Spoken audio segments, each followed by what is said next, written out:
jaz kar ostala, čeprav sem dala mikrofon in sem bo seveda slišala po vsej dvorani, malce smo se tukaj zaklepetali, zato da prebijemo led. In ker boste seveda tekom debate dobili besedo tudi vi za vprašanja, refleksije, pripombe, upam, da nam bo ta naš prvi del debate omogočil, da se bomo recimo vsi počutili sproščeno in doma in da bo ta razprava, ki bo nazadnje tudi povzeta v obliki nekih priporočil, čim bolj koristna za vse nas. Jaz vas sedaj seveda pozdravljam na tej okrogli mizi in ta konec tedna, kot vsi vemo, bodo voditelji držav Evropske unije v Rimu obeleževali 60. obletnico podpisa rimskih pogodb in jaz se sprašujem, bo to še ena priložnost za skupinsko fotografiranje ali pa bomo morda to začetek nečesa novega in vendarle nek tudi mogoče zagon reforme, o kateri bomo tudi danes govorili, reforme Evropske unije, ki jo vsi pričakujejo. Še posebej zato, ker se je pred 10 leti, ob 50. obletnici, vsem nam zdelo, da gre lahko pot samo še navzgor. Za Evropsko unijo, za države članice, za vse nas, državljane Evropske unije. Jaz mislim, da ni pretirano, če rečem, da je danes teh iluzij konec. Verjetno, da bodo goste, morda tudi vi popravljam, bom vesela, če me bodo postavili na laž. In se sprašujemo, ali je v Evropi neka skupna pot naprej sploh še možna, ali pa sta možni samo drugi dve rešitvi. Prva je ta Evropa, famozna Evropa več različnih hitrosti, oziroma Evropa, ki se združuje ob nekih temah, ob Schengenu, ob evru, ob interesih. In druga možnost, razpad Evropske unije. Tudi to bo tema te razprave. Preden pa začnemo, bi najprej povabila k uvodnemu nagovoru in pozdravu gospoda Klemna Žumra, našega gostitelja, vodjo informacijske pisarne Evropskega parlamenta v Sloveniji. Izvolite.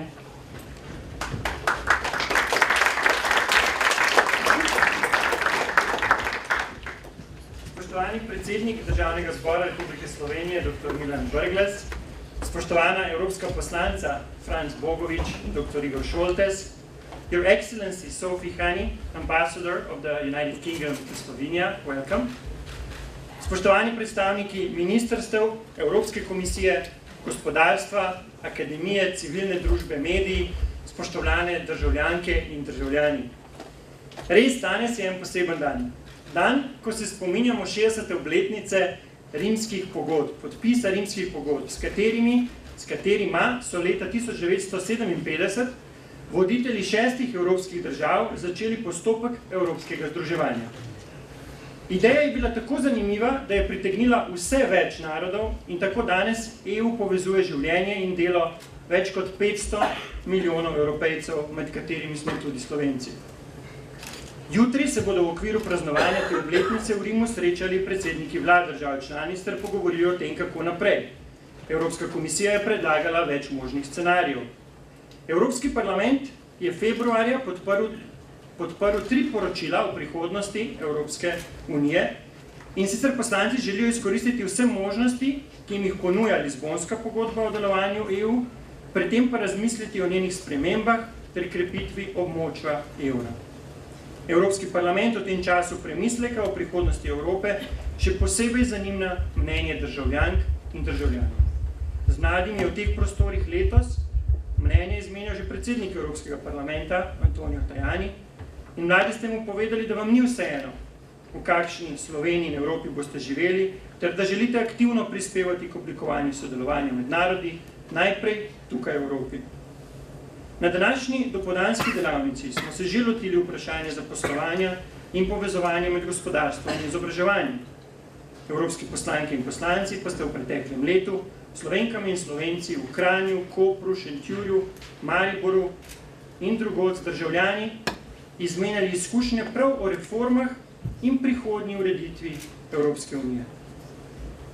Evropa misli je zbrala te pobude, posameznikov in organizacij z lokalnih skupnosti po Sloveniji, jih združila s pobudami drugih javnih razprav na temo prihodnosti EU ter povezala v strateški dokument o prihodnosti Evropske unije z perspektive Slovenije. V debati, ki sledi, bo ta dokument sistematično predstavljen in obravnavan. Tako bodo pobude državljank in državljanov Slovenije vplivale na razmišljanja voditeljev Evropske unije, kako naprej.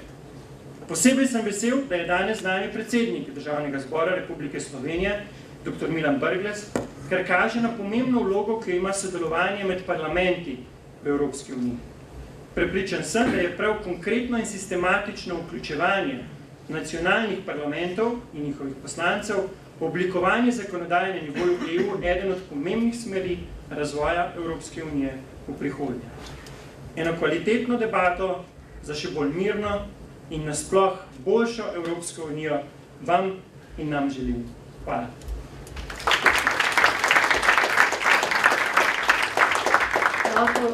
Okroglo obletnico rojstva sodobne Evropske unije so povsod po Evropi in tudi po Sloveniji že zaznamovale številne razprave in razprave, ki so se v glavnem dotikale vizije prihodnosti Evropske unije in mislim, da se bo tudi ta današnja razprava vključila v ta kontekst, vendar več podrobnosti o tem bo predstavil Dragan Barbutovski, tudi eden od gostiteljev, direktor in soustanovitelj zavoda Evropa misli, središče evropskih idej. Prosim.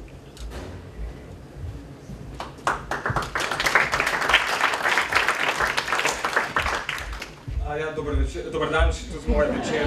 Jaz sem namreč v tej dvorani že od 9:30 zjutraj, pa nisem videl sonca skoraj. Tako da, dober dan. Dobrodošli tudi z moje strani na tej razpravi. Poimenovali smo jo razprava voditeljev o EU 2.0, govorili bomo pa Evropski uniji nove dobe, novega tisočletja. Naj na začetku malo pojasnim, kaj to pomeni, da bom postavil neki širši kontekst.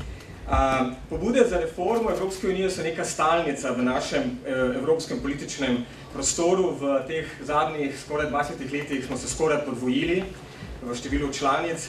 Kot integracija smo se temu vedno nekako prilagajali, ampak nikoli prav reformirali. Sosledje kriz, predvsem v zadnjih nekaj letih, je pokazalo, da so bile na nekaterih področjih spremembe pravzaprav zelo tragično nezadostne. Porast populizma v številnih državah Evropske unije nas zato ne sme presenečati. Najjasnejše opozorilo, da se EU nahaja v povsem novih, nekih nepredvidljivih okoliščinah, je prišlo lanskega junija z referendumsko odločitvijo Združenega kraljestva, da se po 40 letih poslovi od članstva v Evropski uniji. In to je bila tudi za nas neka iztočnica za razpravo voditeljev. Državljani po vsej Evropi so se takrat nekako začeli zastavljati vprašanja o temeljih Evropske unije. Zakaj je pomembno evropsko sodelovanje, kaj imamo od članstva v Evropski uniji, ali koristi odtehtajo stroške, ali EU preveč posega v naše življenje, poslovno ali osebno, in nenazadnje, ali je današnja EU pravzaprav kroji je po naši meri. In na ta vprašanja postavljamo seveda tudi v Sloveniji in to smo seveda zaznali tudi lanskega julija, ko smo organizirali prvo razpravo, ki je bila sicer bolj fokusirana na Brexit, ampak je pokazala, da je interes ljudi, da imajo mnenja tudi o prihodnosti Evropske unije. In takrat se je porodila ta ideja o razpravah voditeljev. In kot voditelje imamo seveda v misli vse vas. Dali smo pobudo vsem slovenskim poslancem v Evropskem parlamentu, da skupaj organiziramo strukturirane razprave po regijah na temo prihodnje Evropske unije. In od jeseni smo v sodelovanju s poslanci Francijem Bogovičem, Igorjem Šoltesem in Tanjo Fajon, ki je danes nažalost tukaj ni, na regijskih razpravah odpirala ta vprašanja Evrope 2.0 in te neke prihodne ureditve v tem neposrednem dialogu z državljani. Prisluhnili smo podjetnikom, gospodarstvenikom, mlajšim, starejšim, start-upom, nevladnim organizacijam, akademikom, regionalnim razvojnim agencijam, županom, poslancem državnega zbora, zelo različne ciljne skupine so se nam pridružile v teh razpravah. Vse to z nekim namenom, da začutimo utrip Slovenije do današnje Evropske unije in seveda do Evropske unije prihodnosti. Sami smo tudi kot think tank sodelovali na različnih forumih, analizirali druge pobude, ki so prihajale, spremljali smo politične pobude, državljanske pobude, tudi doma in v drugih državah članicah, analizirali prispevke tujih raziskovalcev. In pripravili smo naš prispevek razpravi o prihodnosti Evropske unije in naša neka načelna, praktična priporočila za konstruktivno umestitev Slovenije v razpravo o prihodnosti Evropske unije, ki se bo, kot smo slišali jutri, recimo formalno začela v Rimu in se nadaljevala vse ta do konca leta. Naj dam dva zaključka.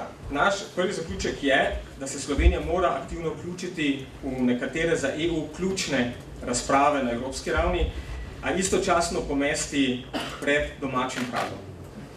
Če namreč želimo res postati upoštevanja vreden partner v Evropski uniji, moramo urediti upravljanje z EU vsebinami v Sloveniji. Ja, če povem drugače, EU moramo pričeti dojemati kot stvar notranje politike, ne zunanje, okrepiti vsebinsko koordinacijo o EU zakonodaji in njeno parlamentarno dimenzijo. Brez tega bomo ostali preslišani. Pri tem pa se seveda moramo zavedati geografske, tudi demografske realnosti Slovenije, da naš vpliv pri velikih vprašanjih bo vedno omejen. Seveda pa to ne sme postati razlog za to, da bomo pasivni, ampak nasprotno, potrebno je pričeti iskati te alternative, o katerih bomo danes tudi govorili in zato smo tudi danes tukaj. Tisti, ki ste sodelovali na regijskih razpravah, boste v dokumentu, ki bo na voljo na naši Facebook strani takoj po našem dogodku, mogoče na prvi pogled malce razočarani. Pri oblikovanju priporočil smo načeloma želeli se omejiti na tista vprašanja, ki so predpogoj za premik naprej, tako v Evropski uniji kot v Sloveniji. Ampak to temelji na pobudah, ki so konsistentno pa so se pojavljala na preomenjenih debatah po celi Sloveniji. In tudi mogoče bo jezik preveč strokoven, preveč tehničen za splošno javnost. Gre pravzaprav za priporočila odločevalcem. Zato bo branje morda včasih malo bolj zahtevno, ampak moja soavtorja sta to zelo bolj elokventno pravzaprav preoblikovala v tako imenovan policy paper, v priporočila glede izvajanja teh javnih politik. Ampak jaz sem komunikator po naravi, mogoče lahko to povem malo bolj preprosto, kaj je pravzaprav tam zapisano. In kaj smo pravzaprav slišali na teh regijskih razpravah? Slišali smo, da alternative članstvu Slovenije v Evropski uniji ni. Da potrebujemo EU po meri ljudi, da poleg vseh ostalih unij, ki jih imamo, potrebujemo tudi socialno unijo. Da je EU izgovor za nepotrebno birokratizacijo procesov in odločitev. Da evropsko zakonodajo implementiramo in izvajamo preveč striktno in same sebe delamo nekonkurenčne in smo bolj papeški od papeža. To so predvsem rekli gospodarstveniki. In da želi lokalno okolje imeti veliko večji vpliv na to, kako se uporabljajo evropska razvojna sredstva. Za mlade zanimivo je, da so rekli, da največji dosežek Evropske unije za njih ni mir, ampak to, da so del večje zgodbe. Da ni res tudi, da EU nikoga ne zanima. In, kot je nekdo zelo dobro rekel v naši razpravi v Šentjurju, in to je, da potrebujemo 2 ZKP-ja. Zakon o kazenskem postopku in zdravo kmečko pamet. Zato še enkrat hvala poslance Bogoviču, Fajonovi in Šoltesu, da ste slišali ta naš poziv, da organiziramo te razprave po regijah in da smo konec koncev tudi tam slišali glas voditeljev, ki so tudi voditelji v svojem okolju. Zahvala tudi informacijski pisarni in Klemenu Žumerov, da so slišali nas poziv, da te zaključke danes lahko tukaj predstavimo, lahko o njih razpravljamo. Pri tem ste bili seveda naš prvi in naš naravni partner. In seveda vsem vam, ki ste danes tukaj na razpravi. Hvala lepa.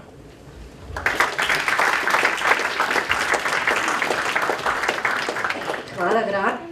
Se pravi, zdaj lahko gremo kar neposredno k razpravi in vidimo, kaj lahko še mi prispevamo k tem zaključkom. Upam, da jih boste dodali v ta vaš paper. Bom predstavila naše goste. Najprej prvi je dr. Milan Brglez, predsednik Državnega zbora. Pozdravljeni. In potem sta tukaj že omenjena evropska poslanca, gospod Franc Bogovič iz poslanske skupine Evropske ljudske stranke in Igor Šoltes iz skupine Zelenih Evropske svobodne zveze. In potem imamo 3 predstavnike različnih področij družbe, predvsem gospodarstva, če sem prav razumela, ne? Gospa Ksenija Špiler-Božič, s katero se bomo lahko pogovarjali o kadrovanju tudi v evropskih inštitucijah, je namreč direktorica podjetja BB Svetovanje, sicer pa tudi kadrovska direktorica Steklarne Hrastnik. In ob njej Matic Bitec, soustanovitelj in direktor start-up podjetja Tošelj. To je aplikacija za vodenje osebnih financ. In nazadnje gospod Matej Čer, podjetnik s področja mobilnosti in tudi prokurator podjetja družbe Avantcard in vodja celotnega projekta mobilnosti na območju Ljubljane in Murske Sobote. Mogoče kratko pravilo oziroma uvod v to, kako bo ta razprava potekala. Jaz bom zastavljala vprašanja glede na njihova področja, mogoče 1, 2, vsakič prvemu, drugemu, tretjemu od gostov in oni bodo potem razvijali svoje misli, svoje poglede. In ko končamo ta prvi krog, bi morda vključili tudi vas, če boste imeli refleksije, vprašanja, karkoli, in potem seveda odvisno od časa in dovoljenja naših gostiteljev nadaljujemo še drugi krog. Tako da bi v bistvu v tem prvem krogu, pa smo kar vsele, da se bom lažje pogovarjala z vami, začela z vami, dr. Brglez, in sicer vi ste prejšnji teden, danes imamo dol predsednika vlade v Rimu na tej slovesnosti, vi ste bili pa v Rimu prejšnji teden na srečanju predsednikov parlamentov držav članice Evropske unije. In pa me zanima najprej tole, seveda poleg vaše vizije Evropske unije, ste morda zaznali, kaj vaši kolegi mislijo o tem, razmišljajo o tem tudi osebno, ne samo na ravni neke družbene misli v njihovi državi. In kakšni so njihovi pogledi na prihodnost Evrope? Delijo teh famoznih 5 poglavij, 5 priporočil iz Bele knjige Evropske unije, mi jo poljudno imenujemo 5 Junckerjevih scenarijev, ali pa so morda do njih kritični? Ja, najprej dogodek prejšnji teden je bil bolj simbolne narave kot karkoli drugega in tudi vsi govori so šli pravzaprav v takšno smer, zelo grandiozno, kot znajo to narediti Italijani. Dejstvo je, da iz tistih razprav, te razprave so bile tokrat precej bolj ljudne, kot so običajno takrat, kadar govorimo predsedniki parlamentov, in zadeva je že šla tako daleč včasih pri teh zadevah, da sploh ni možno sprejeti skupnega dokumenta, ampak v bistvu predsedniške zaključke. In glede na situacijo, ki je ta trenutek v Evropski uniji, je velika verjetnost, da bo kakšen predsedniški zaključek tudi jutri namesto česarkoli drugega, če bo kakšna od držav vztrajala tako daleč, kot je to do sedaj. To je lepa prispodoba na trenutno stanje Evropske unije. Če jaz recimo počlovečim, niste sposobni ničesar sprejeti. Ne, nisem rekel, da nismo sposobni ničesar sprejeti, ampak ni dovolj napora, pravzaprav, da bi to začeli delati, čeprav se je ta del V4, ki je v bistvu tiste njihovi izdelki, zdaj izgledajo predvsej sprejemljivejši ali pa saj znotraj okvira teh 5 scenarijev. Teh 5 scenarijev pa najverjetneje študenti FDV-ja poznajo že, odkar študirajo, tako da to ni nekaj strašno novega ali pa izjemnega. Je pa seveda nek okvir za razpravo. Konec koncev iz komisije se nekaj takšnega pričakuje. Jaz pričakujem predvsem to, da bo to sprožilo proces, ki bo pripeljal do mogoče 6. scenarija, ki pa upam, da ne bo najmanjši skupni imenovalec. Ker če bo najmanjši skupni imenovalec, potem ga bo določila tista zadnja država, ki pravzaprav hoče zadevo speljati nazaj proti tradicionalni mednarodni organizaciji, ki izgublja nadnacionalne komponente, čeprav imamo institucije, ki seveda to preprečujejo. Še zlasti pomembno se mi v takih obdobjih, kot je sedanjo, zdi zopet sodišče, vsaj pri nekaterih ključnih odločitvah, mislim, da bo treba jasno pogledati, kaj bo to sodišče naredilo. Tako da, sam sem realistični optimist, kar pomeni, da ne pričakujem nekaj zelo veliko. Se pa strinjam s temi deli zaključkov, ki se nanašajo na to, da nimamo boljše alternative, kot je Evropska unija, in da je treba znotraj vsake formacije Evropske unije poiskati tisto, kar je za nas ugodno, kar pomeni izvice iz odnosov center in periferija, ali pa v bistvu te delitve vzhod-zahod, na takšen drugačen način, ta druga delitev nam ne paše, je precej ideološko geopolitična, dajmo tako reči.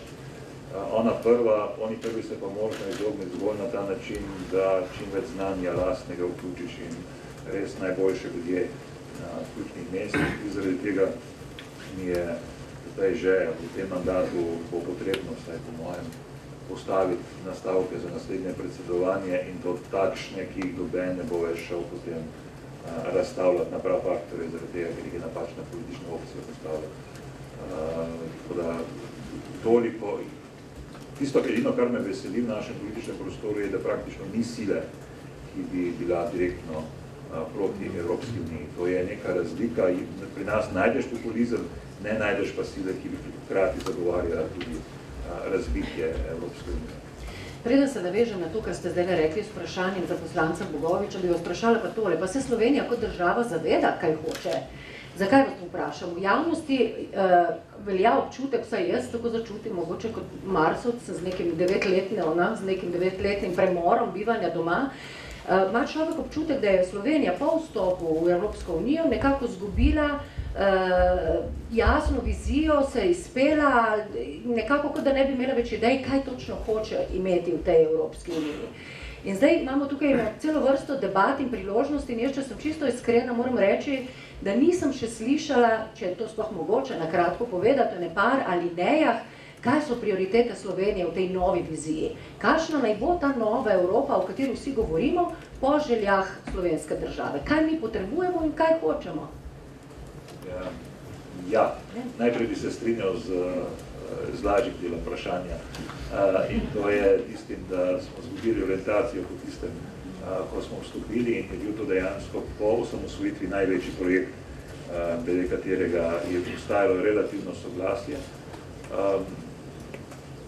Zdaj smo vsaj v tem mandatu poskušali v bistvu najti eno formo, bom rekel, vsakoletnega določenja nekih prioritet, ki bi recimo o njih razpravljali v samem parlamentu, čeprav v bistvu ne veste, o teh prioritetah znotraj Evropske unije se načeloma razpravlja, ampak to je en tak špec, ki ga napišejo vsa ministrstva in da ni jasnih prioritet med temi zadevi in tudi zadeva je takšna, da če se neko ministrstvo ali pa nek uradnik ne najde tam noter, misli, da je slabo upravil svoj posel, ne pa, ampak to prispeva k temu ravno k nepreglednosti. Mislim pa, da določljivost teh prioritet bi pravzaprav morala izhajati iz ljudi, tisto, kar omogoča lažje življenje našim ljudem, tisto, kar jim omogoča širšo perspektivo, ampak širšo perspektivo tako zaposlitveno, izobraževalno, kot pravzaprav opcijo za to, da obstajamo. Ker konec koncev številna od teh sredstev, ki jih dobiš v bistvu skozi kohezijo ali karkoli takega, so stališča Slovenije le pogojena sredstva. To niso sredstva, s katerimi bi prosto razpolagali, tisto, kar je res naša prioriteta, ampak preprosto tisto, kar je ali prioriteta, ki je nastala toliko časa nazaj in si z njo vezan, torej lahko z odločitvami tudi svoje vlade na eni strani, na drugi strani pa sredstva, ki so pogojena z interesi Evropske unije, ki pa so, če smo realistični, predvsem interesi največjih držav znotraj Evropske unije. Tukaj tega se pa temu se ne da izogniti in edino izogibanje temu je lastno znanje in torej vedenje, kako to vseeno obrniti sebi v prid. Tega premisleka je pa daleč premalo. Tako da v Sloveniji je tega premisleka absolutno premalo. Med politiki ga prav ne čutim zelo veliko, da bi jih to res begalo. Sploh ideja, da bi kdo mislil, nekako ni zaželjena, v bistvu veste pri nas kakšne druge prioritete kot karkoli takega. In jaz mislim, da ta proces bo vsekakor treba zagnati. Jaz upam, da bo ta čim bolj vključujoč in da bomo vsaj z soočanju z ljudmi prisiljeni v to, da bomo razmišljali o nekaterih stvareh, o katerih do sedaj nismo razmišljali. In še tisto zadnje dejstvo, ki bi ga mogoče izpostavil na samem začetku, kadarkoli prenašamo evropsko zakonodajo, slovenski pravni red, to običajno počnemo zadnji trenutek. Pa ni zdaj zadeva samo to, da smo bolj papeški od papeža. Hkrati se pojavijo še razni interesi zraven, v zadnjem trenutku, ki so seveda v cajtnotu potem skoraj da neopazni, še zlasti pa ne za parlament. In so potem lahko neki parcialni interesi skriti za evropskimi interesi. In to ni dobro. Ves proces je peljan tako, da ima parlament zelo, zelo malo časa, pravzaprav, da bi lahko odreagiral. Ima pa tudi, moram priznati, zelo malo znanja in interesa političnih strank za petkove odbore za zadeve Evropske unije je zelo majhen. Petek je pač petek. Vsi parlamenti po Evropi. Gospod Bogovič, kaj pa če te nove Evrope sploh ne bo? Kakšna je alternativa? Mislim, zakaj vas to vprašujem? Že dr. Brglez je omenil populizem. Tudi nizozemske volitve zdaj so pokazale pa še nekaj, bi rekla, političnih stanj v drugih državah, da tradicionalnim političnim strankam, levim in desnim, popularnost pada povsod, skratka njihova priljubljenost v državah Evropske unije je v prostem padu. Zdaj, a lahko vi v stiku s svojimi kolegi vsak dan jim poveste, kaj so te stranke storile narobe, da so se na ta način zamerile volivcem in naredile prostor na politični sceni za morda neke druge, nepredvidljive, manj obvladljive politične strukture? Prijem takoj do tega dela, bi pa, ko sem začel s tem, da sem pogledal po dvorani, mislim, da ni nikogar, ki bi se spomnil druge svetovne vojne. Po drugi svetovni vojni so pa leta 50 s podpisom sprejetjem Šumove deklaracije z Rimsko pogodbo 57. leta vizionarji Evropske unije postavili okvir za mir in blaginjo med državami, ki so bile v razsulu na pogorišču druge svetovne vojne in so skozi sodelovanje želeli doseči ta napredek. Če gremo naprej, potem pridemo v 90. leta, ko se je spremenil zemljevid Evrope, ko so se te ostanki hladne vojne na nek način razbili in se je ta napredek razširil še na teh zadnjih 110 milijonov Evropejcev, ki smo danes v okviru Evropske unije. In ko ste spraševali o teh velikih ciljih, na nek način z letom 2007, ko smo mi dobili evro, prej 2004 vstopili v Evropsko unijo, smo se tudi mi malce izpeli, pa tudi svet se začel bistveno spreminjati. Tudi ta projekt uspel, enostavno lahko primerjavo naredimo, ko gremo danes v tako imenovane dežele Zahodnega Balkana, kamor sam tudi precej hodim, in vidimo to razliko, ki se je zgodila tisti, ki smo lahko po 90.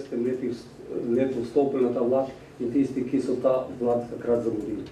Zdaj, z tem 90. leti, pa potem tudi z tem 100 tisočletjem, sta za moje pojme dve ključni stvari, ki sta bistveno vplivali. Eno je najprej globalizacija in potem tudi digitalizacija in pa posledica na nek način vsega tega, ko so se ta svetovna razmerja začela hitro spreminjati, tudi nastanki teh kriz, ki so 2007, 2008 nastopile s finančno krizo, ki je na nek način Evropo razdelila po tej sever-jug delitvi in potem kot neka globalna kriza, ta varnostna kriza, ki pa je z migrantskim valom Evropo razdelila sever-jug po severu in jugu. In zdaj, kakšne situacije smo in kaj je v bistvu po mojem prostor za ta, ki je nastalo veliko prostora za populizem, za demagogijo. Imamo zelo resno vprašanje, na katero ni enostavno poiskati odgovore in pa po mojem smo se tudi v politiki, tej establishment politiki, malce polenili ali pa enostavno mislim, da bo šlo po stari poti vse naprej. Pa kaj vas najbolj ovira, tudi v tej strukturi Evropskega parlamenta? Kaj vi osebno ob tem, kar zdaj govorite, čutite kot največjo oviro, da bi lahko spremenili stvari, če se recimo zavedate problemov? Kaj je najtežje? Poglejte, ko imamo razpravo in iskanje odgovorov na to prvo krizo, se pravi finančno, ki je nastopa potem z grško krizo finančno, z Brexitom in pa s temi zadevami, je nastal ta velik razkorak v pogledu, kako deluje gospodarstvo srednje, severne Evrope napram južne Evrope. In tu je ta prva kriza, ki ima za sabo tudi veliko razliko v socialnih strukturi. Konec koncev se tudi med ustanovnima članicama Nemčijo in Francijo dela vedno večja razlika na polju gospodarstva, da ne govorimo o drugih članicah. Zdaj, tu je prvi del, ki pride na preizkušnjo ta princip solidarnosti, ki mislim, da bo moral biti v Evropi še močnejši v prihodnje. Širitev Evropske unije je bilo, ne vem, skozi kohezijsko politiko smo države, nove članice, tudi prejemnice kohezijskih sredstev pridobile na polju vzpostavitve reform infrastrukture, hkrati odprle gospodarstvo in tu v tem delu je čutiti, da je ta zahodni del, predvsem nemški in pa ta vpliv močan glede na veliko tržišče, ne vem, Nemčija ima 220 milijard evrov suficita v trgovinski menjavi, po drugi strani smo pa države, ki dobivamo ta del. In tu je ta večni problem, kako pravično to uravnavati in to je zdaj tudi vprašanje, zdaj, kdo je za koga odgovoren, ali bo moral sever vleči jug, kar je ena logika, ali bo večja solidarnost v tem delu se tudi izrealizirala. Ampak kaj pa politične strukture znotraj severa in juga, evropske inštitucije, politične stranke, z malo samo kritike recimo, ne, koliko je odgovornosti za to nezaupanje med ljudmi in tudi za ta razmerja sovraštva skoraj da na inštitucijah samih, na strukturah Evropske unije in političnih strukturah posameznih držav? Ja, glejte, jaz mislim, da vsi, ki se trudimo na tem delu, imamo nek svoj prav, ki mislimo, da je prav, drug ima drug prav. In ko v Evropskem parlamentu slišiš razpravo, med levim in desnim blokom, je ravno na polju te ekonomije bistven razkorak, kdo je za koga odgovoren, kdo ni. Drugo, kar mislim, da je na nek način še vedno problem, je ta še vedno precejšnja razlika znotraj Evropske unije. Spravno, ali pa da parafraziram to pogled na Evropsko unijo, iz Luksemburga je precej drugačen kot iz ukrajinsko-poljske meje. In mislim, da ta proces, kjer se moramo malce bolj spoznati, pa malce bolj tudi spoštovati, pa na nek način te razlike še vedno upoštevati. In mislim, da tu včasih prehitro gremo z nekimi šablonami, ki enostavno ne veljajo, ne vem pa, da bomo zelo konkretni, enake pri migrantski krizi za Nemčijo, ki ima že desetletje utečene imigracijske tokove, ki je skozi desetletja ogromno ljudi že prišlo v Nemčijo, ali pa ne vem, na neko Poljsko, ki je v tem ekstremu odstopa, ali pa Madžarsko, kjer je v populaciji, če gremo do tretjega kolena nazaj, samo 2% ljudi, ki niso domicilni, Madžari, Poljaki, kar je posledica neke zgodovine, ki je tako iz preteklosti teh menjav. In tu mislim, da je včasih preveč zelo na hitro narejena šablona, premalo skomunicirana, dogovorjena in se poskuša predvsem z odločitvami večjih držav včasih malce prehitro vplivati na celotno mnenje. In zato mislim, da je tu, ko so zdaj bili omenjeni ti scenariji, to ni 5 scenarijev, ki bi bili 5 scenarijev komisije, ampak to je 5 scenarijev, okoli katerih se govori. In največ bo neka kombinacija tam med 3 in 4, kjer je, ne vem, dogovoriti še za nekatere skupne politike. Pri nekaterih pa mislim, da bodo države šle ene malce hitreje, druge malce počasneje. In to ne toliko zaradi tega, ker kdo ne bi sprejel 27 držav, ki bo se o tem odločali v isti krog, ampak ker se nekatere ne bodo želeli priključiti, v mislih imam, ne vem, predvsem obrambno politiko, varnostno politiko, ali bo odločitev države, da bo izmenjala varnostne podatke na nivoju celotne Evrope, ali ne, bo na koncu odločitev države.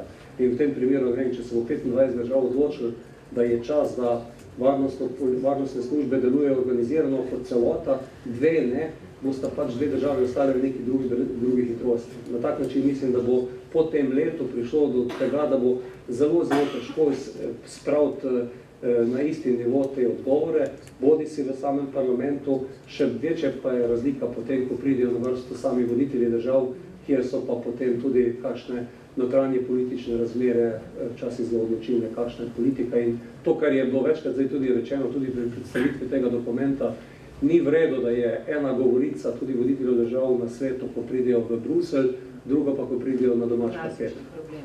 Dr. Šoltes, če se navežem na to združevanje nezdružljivega, pa bi vprašala tole, a je ideja o evropskem povezovanju pravzaprav mrtva? Zakaj to vprašam? Ker če recimo gledamo tudi razpoloženje volivcev po posameznih državah, kot kaže volivni trendi po Evropi, se zdi, da večino volivcev danes pritegne ta dve stvari. Se pravi, trda roka pri vprašanju varnosti in pri vprašanju nacionalne identitete. To, kar ste tudi vi že omenili. Kako potem lahko s tem v bistvu razpravljamo naprej o tej povezovalni, združevalni ideji Evrope ob takih občutenjih v posameznih državah? Ja. Prvo lepo zdrav, nisem navajen, da tako odmeva. Včeraj sem dobil na mail raziskavo javnega mnenja, ki je pripravil Bertelsmann Stiftung, neodvisna nemška fundacija ob 60-letnici rimske pogodbe. Moram reči, da sem bil presenečen. Presenečen na tem, da pravzaprav pa percepcija v povprečju drugačna, kot je ta, ki ste jo ravno kar zdaj predstavili. In sicer več kot 65% Evropejcev si želi Evropske unije, si želi povezovanje. Popolnoma drugačna slika pa je, kakšno mnenje Evropejci o evropski politiki in smeri, ki jo je ubrala aktualna evropska politika. Tukaj pa mnenje seveda bistveno, diametralno nasprotno, gre pa v minus. Tukaj pa izražajo izjemno nezadovoljstvo, razočaranje, jezo in tisto, kar se opozarja že vrsto let in tudi zato smo prišli do točke, na kateri smo danes, to pa je, da državljani nikoli niso nič vprašali. In da so se inštitucije počasi, uspešno podeljevale od ljudi, od njihovih dejansko interesov in da je Bruselj vedno bolj deloval kot neke vrste administrativna utrdba, ki nalaga državljanom tehnične in ostale okvirje njihovega delovanja, ob upoštevanju seveda vseh tistih pravic, svobode gibanja, prehodov, ustanavljanja, ki so pa, seveda je tudi res, se pokazali nekje bolj črka na papirju kot zares, pregovorim že o svobodi gibanja, govorim bolj o pretoku delovne sile, ker mnoga podjetja, ki so poskušala tudi naša v sosednjih državah, recimo, če so že pri Italiji, mimo grede, so imeli kar resne težave za vstopanje na njihov trg, kljub tej evropski ideji enotnega trga. Ampak zanimivo je, da je podpora za članstvo v Evropski uniji po celotni Evropi še vedno zelo visoka. In ta podatek je treba izkoristiti. Izkoristiti v to, da ta 60-letnica, to, kar je to dr. Brglez poudaril, ne bo samo vljudnostni obisk in fototermin, ampak da pravzaprav ta struktura, ki zdaj upravlja Evropo, prevzame tudi odgovornost. Pa imate občutek, da se to dogaja, da je tega sposobna? Ni, če sem zelo iskren. In se tudi ne trudi, tako na ta način poudarim. Ker zdaj, na trenutke, ko je bil še Schulz, predsednik parlamenta, in sta z Junckerjem tesno sodelovala in tudi v parlamentu kazala nek svoj attitude, si včasih zazdelo, preden je Schulz napovedal, da odhaja, da se je ta voditeljska struktura na neki točki malo predala. Na nek način, da je obupala nad tem, da se v tem trenutku, tako kot je ta kohezija Evrope, to lepilo, ki je povezovalo te države članice, še lahko drži s tako močjo, kot je bilo prej. Ravno zato, ker je to, kar je tudi kolega Bogovič rekel, ta razpoka po vseh, poprečno in navpično, je pokazala, da Evropa, ko se znajde pred resnimi težavami, pred resnimi krizami, pokaže vso svojo šibkost. Da je ta skupnost idealna za mirodobna obdobja z neko normalno gospodarstjo, kjer pravzaprav ni kriz. In takrat funkcionira, takrat se tudi pogovarjamo celo o kulturi, pogovarjamo se celo o znanosti, pogovarjamo se tudi o stvarih, ki jih zdaj nihče ne omenja. Pogovarjamo se tudi o človekovih pravicah, naprimer, tudi o stvarih, ki jih recimo Evropa zelo rada očita kot kršitev za države izven Evropske unije, pri tem pa preko sama, mnogokrat pa govorimo o posameznih državah, ne dela ravno to isto. In kljub opozorilom včasih tudi Sveta Evrope o kršitvah se države članice branijo včasih, da se s tem posega v njihove suverenosti in da je treba človekove pravice prenoviti, ker so zastarele, kar je zelo hudo. Če pristanemo na ta diskurs, ker potem to univerzalno pravico, ki časovno ni omejena, potisnemo v dnevno politično porabo. Ampak če samo malo izzovem za trenutek, preden se obrnemo še na drugo polovico vaju kot poslanca, govorite o tej opešanosti, vodstvenih sposobnosti, vodilnih struktur, ampak kako ste odreagirali poslanci? S vsem spoštovanjem, za naslednika gospoda Šulca ste izvolili gospoda Antonija Tajanja, ki je bil prvič izvoljen v parlament leta 1994, se izpravim z vsem spoštovanjem do izkušenj in politične kariere, ampak vendarle bi to razočarano mogoče občinstvo, evropski državljani pričakovali nek nov obraz, bi rekla neko novo usmeritev, gospa mi prikimava, verjetno ve, kaj mislim, mi vemo seveda, kakšna politično... Gospa že ve koga? Politično, a vas mogoče. Nekakšno politično kupčkanje je bilo, ne bi se zdaj spuščali to, ampak recimo, zakaj ni bilo mogoče takrat narediti tega preloma, tega razkoraka, ko ste imeli priložnost? Ja, zato, ker je pač politika kupčkanje, kot ste videli, ne samo pri nas v Sloveniji, tudi očitno v Evropi. Pravičilo za vse. Tudi če se nekje v kakšnih državah tako zelo transparentno govori, mi bomo par levih potrdili, par desnih, pa par sredinskih, pa par odgovor, čeprav se govori o neodvisnih inštitucijah, kjer ne bi bili neodvisni strokovnjaki, glede na ustavne določbe. Ampak tudi v Evropskem parlamentu ni nič drugače. Tudi tam, s kolegom Bogovičem lahko po malo potrdiva, da ta kupčkanja so se dogajali in se vedno bodo. In tudi, če rečem, izbira evropskih voditeljev je včasih kompromis, ki ne prinese vedno najboljše rešitve. Zdaj ste mi dali istočnico. Žal, želim reči, da ne bom rekel, da Evropska komisija, katero je bilo zelo grdo in zelo neprofesionalno in nediplomatsko, če bi rekel, da Evropska komisija ni imela velike sreče. In tega ne trdim. Čeprav si kdo lahko misel.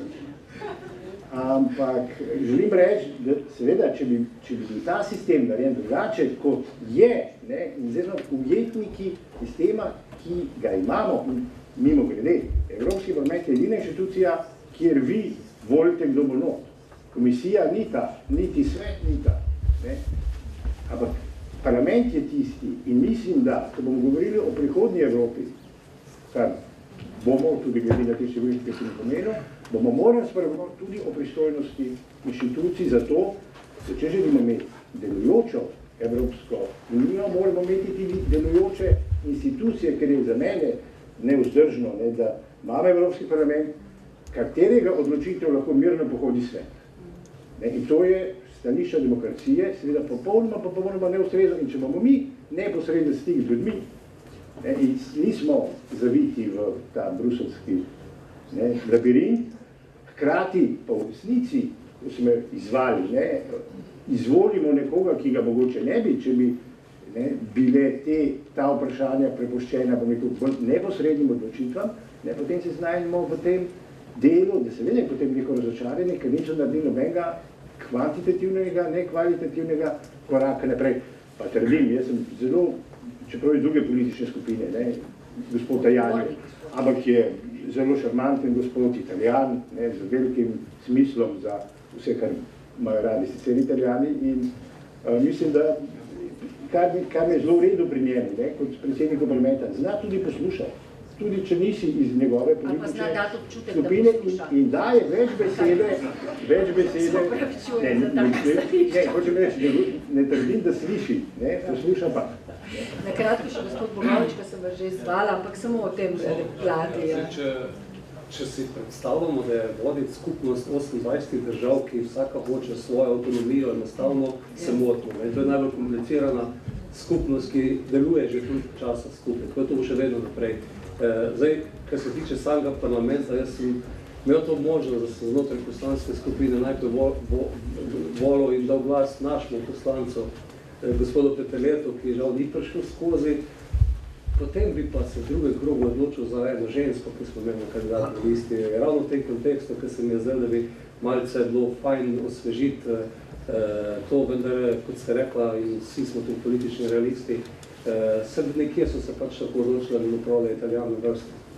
Enostavno, ob vsem spoštovanju gospoda Tajanja, nekdanjega komisarja, ki smo se ga zapolnili z vinjetami, ker vas je malce opozarjal za tiste 7-dnevne, drugače pa tudi to, kar je bilo rečeno, mislim, da želi voditi parlament tako, da posluša in da se ta koordinacija naredi. Ključno, kar je zame v Evropskem parlamentu, je to, da je še vedno na sredini, politični sredini, ta večina, ki na nek način osnovno bit Evropske unije in pa nadaljevanje tega projekta zagovarja.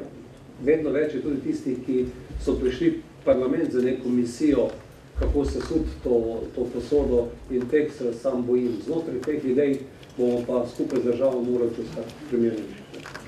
Če gremo zdaj na drugo polovico našega panela, na ljudi, ki na vse to gledajo iz prakse, bi rekla, iz resničnega življenja, bi najprej vas, gospa Božič, vprašala, ker sta nama gospoda poslanca dala krasne istočnice. Mi ves čas govorimo o Bruslju, o evropskih strukturah, o Uniji, o nekih teh abstraktnih pojmih, ampak moramo vedeti, da za njimi stojijo ljudje, da jih dejansko sestavljajo ljudje.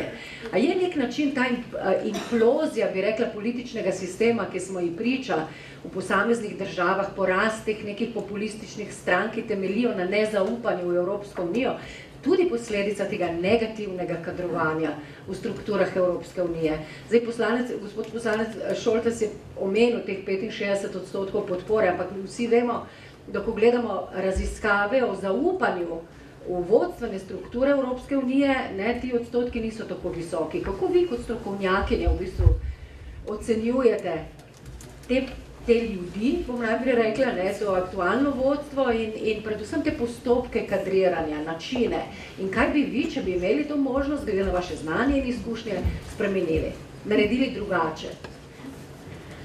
Ok, lepo po vrsti, ja. Najprej lep pozdrav še v mojem imenu.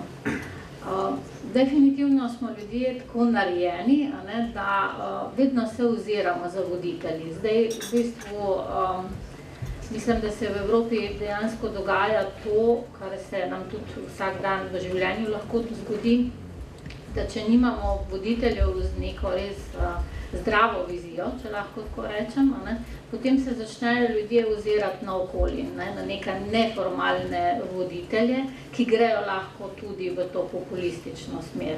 Takrat pridejo oni lahko do izraza, dejansko dobijo moč in to mislim, da se nam v tem trenutku dogaja. To je pač moja analiza, moj pogled na to, da nimamo teh v Evropi res voditelja z vizijo, kam pravzaprav želimo iti. Pa zakaj je v bistvu tudi ključen to, kar tudi v podjetjih, v gospodarstvu vsak dan o tem se pogovarjamo, zakaj pravzaprav bi naredili to, kar želimo narediti, neko spremembo, kaj bo tu dobro zame, zate, za njega. Če vas samo spod vprašanje, se vam zdi, imate občutek, da si ta Evropa sploh želi, oziroma da si države članice sploh želijo nekega močnega liderja, nekega močnega vodjo, moškega ali žensko, ali jim bolj ustreza, bi rekla, taka situacija, kot jo imamo?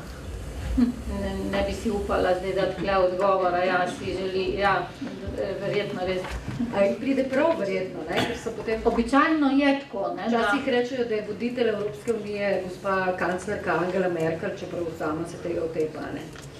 Ja, sej, če nekoga ni, potem nekdo prevzame to neko pobudo, neko proaktivnost. Tudi v, ne vem, v neki skupnosti, kjer ljudje živimo ali pa delamo, se to vedno dogaja, ne? Ampak Evropa je mogoče res malo bolj resna stvar in nas potem to vse tako ali drugače se dotakne. Verjetno, ja, nekaterim strukturam odgovarja tako, kot je danes, ne? Da se ne zgodijo potrebne spremembe. Tako kot jaz vidim, jaz sem čisto apolitična in gledamo do zunaj stvari. Tako kot se na področju in organizacije in voditeljstva v gospodarstvu stvari spreminjajo v zadnjih letih, se pravi, vse strukture rušijo, hierarhija se podira. To bo potrebno narediti zelo verjetno tudi na tem področju, v Evropi, ker drugače ne bomo mogli narediti naslednjih korakov, ki so potrebni. In danes, če gledamo, če želimo vključiti te mlade ljudi, sem vesela, da je danes tu v dvorani res veliko takih obrazov, potem bomo mogli to narediti, ker oni to pravzaprav zahtevajo, oni ne znajo in ne želijo funkcionirati v hierarhiji. Oni želijo drugačen način funkcioniranja.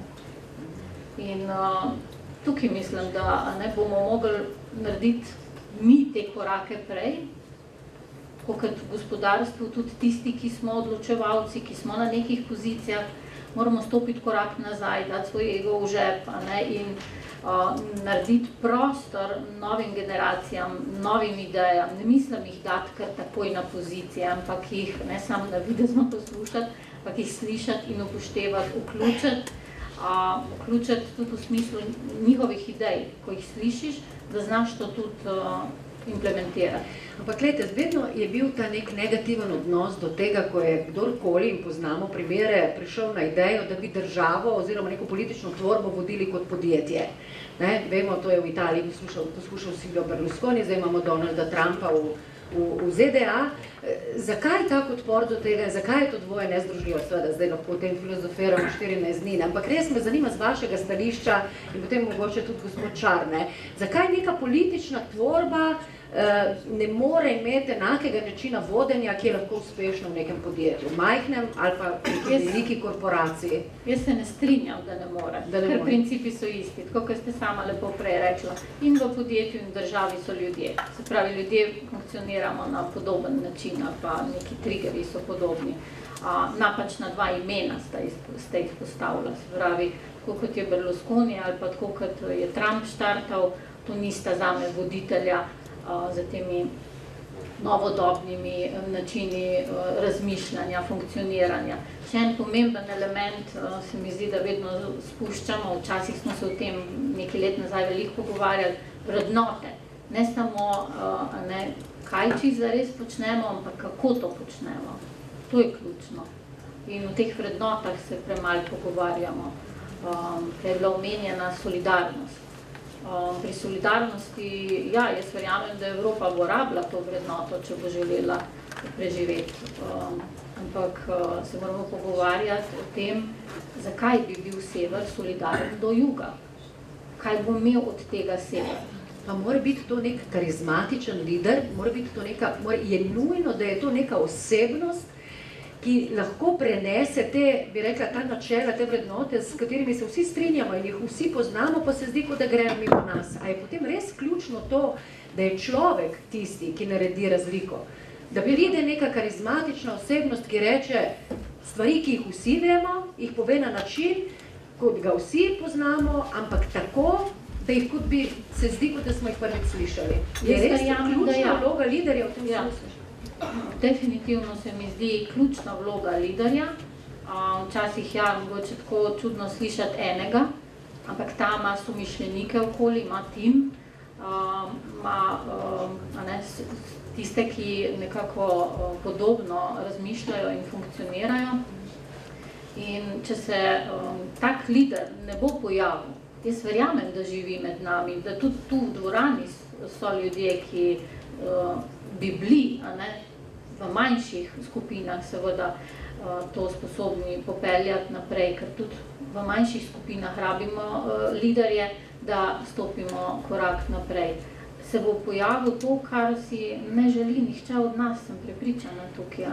Se bo pojavil blitko karizmatičen lider, z prejšnjega stoletja imamo v Evropi izkušnje in tega mislim, da si ne želimo. Zato rabimo pogum, da se res vsi zelo proaktivno tega začnemo lotevati.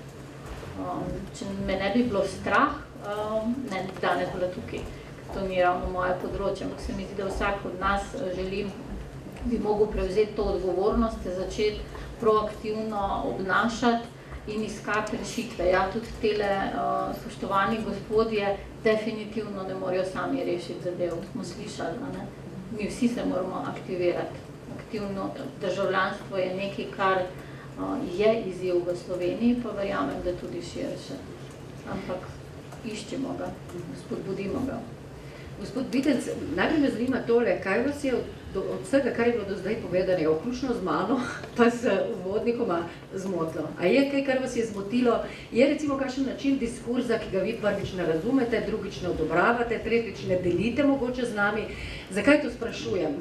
Ker res opažamo, nazadnje se mi je to zdelo najbolj očitno, ne vem, a ste spremljali ob obisku predsednika komisije Junckerja v Sloveniji, ne vem, a ste vi bili na tem srečanju v festivalni dvorani, ampak takrat je prišlo do nekega izrazitega razkoraka med tem, kako si vse te teme, o katerih mi zdaj govorimo, predstavlja gospod Juncker, pa organizatorji dogodka in na drugi strani predstavniki mladih, ki so bili ciljna publika.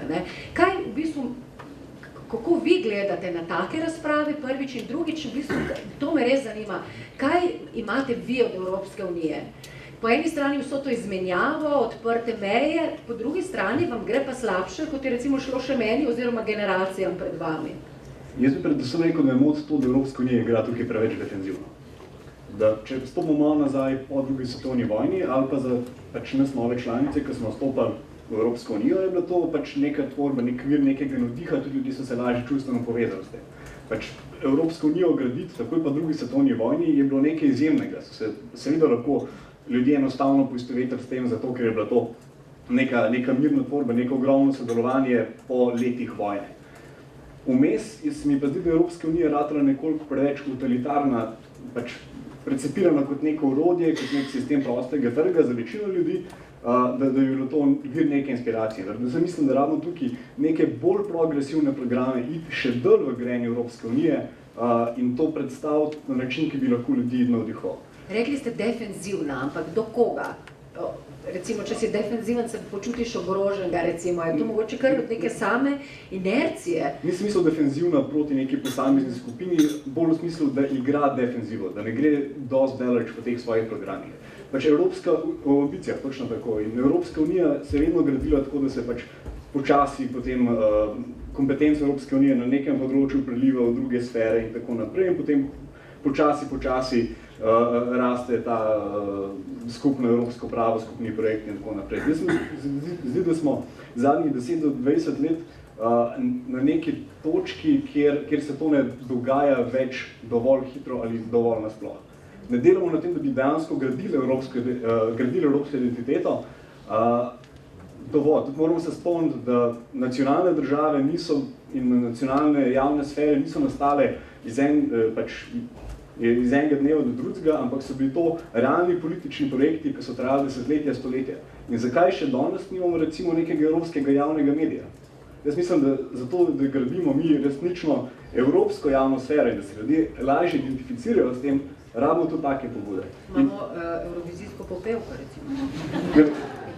Govorimo o resničnem mediju, ki bi proizvajal... Pa vi resno mislite, no to se mi zdi res zanimivo, vi resno mislite, da bi v današnjem času, v tem našem stanju duha, v tehnološkem trenutku, ko v bistvu mi, tradicionalni mediji, dihamo na škrge, bil potreben ali celo uspel en tak projekt povezovanja, recimo... Ja, ampak ne govorimo samo zdaj o informativnem programu ali pa neki novi razrečeni kopiji Euronews ali kaj podobnega. Govorimo o dejanskih vsebinah, ki bi jih ustvarjali v celi Evropski uniji.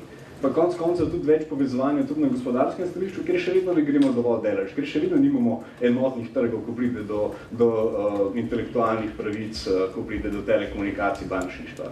Pač imamo tudi te poskuse, kjer Evropska komisija naredi marsikaj, potem pa to razvodeni, ko pride do sveta Evropske unije in države članice zopet pač razvodenijo celo to zakonodajo zaradi določenih nacionalnih interesov. In tudi te scenarije gospoda Junckerja jaz razumem predvsem kot izraz tudi neke frustracije, dajmo se že izjasniti o tem, kaj hočemo.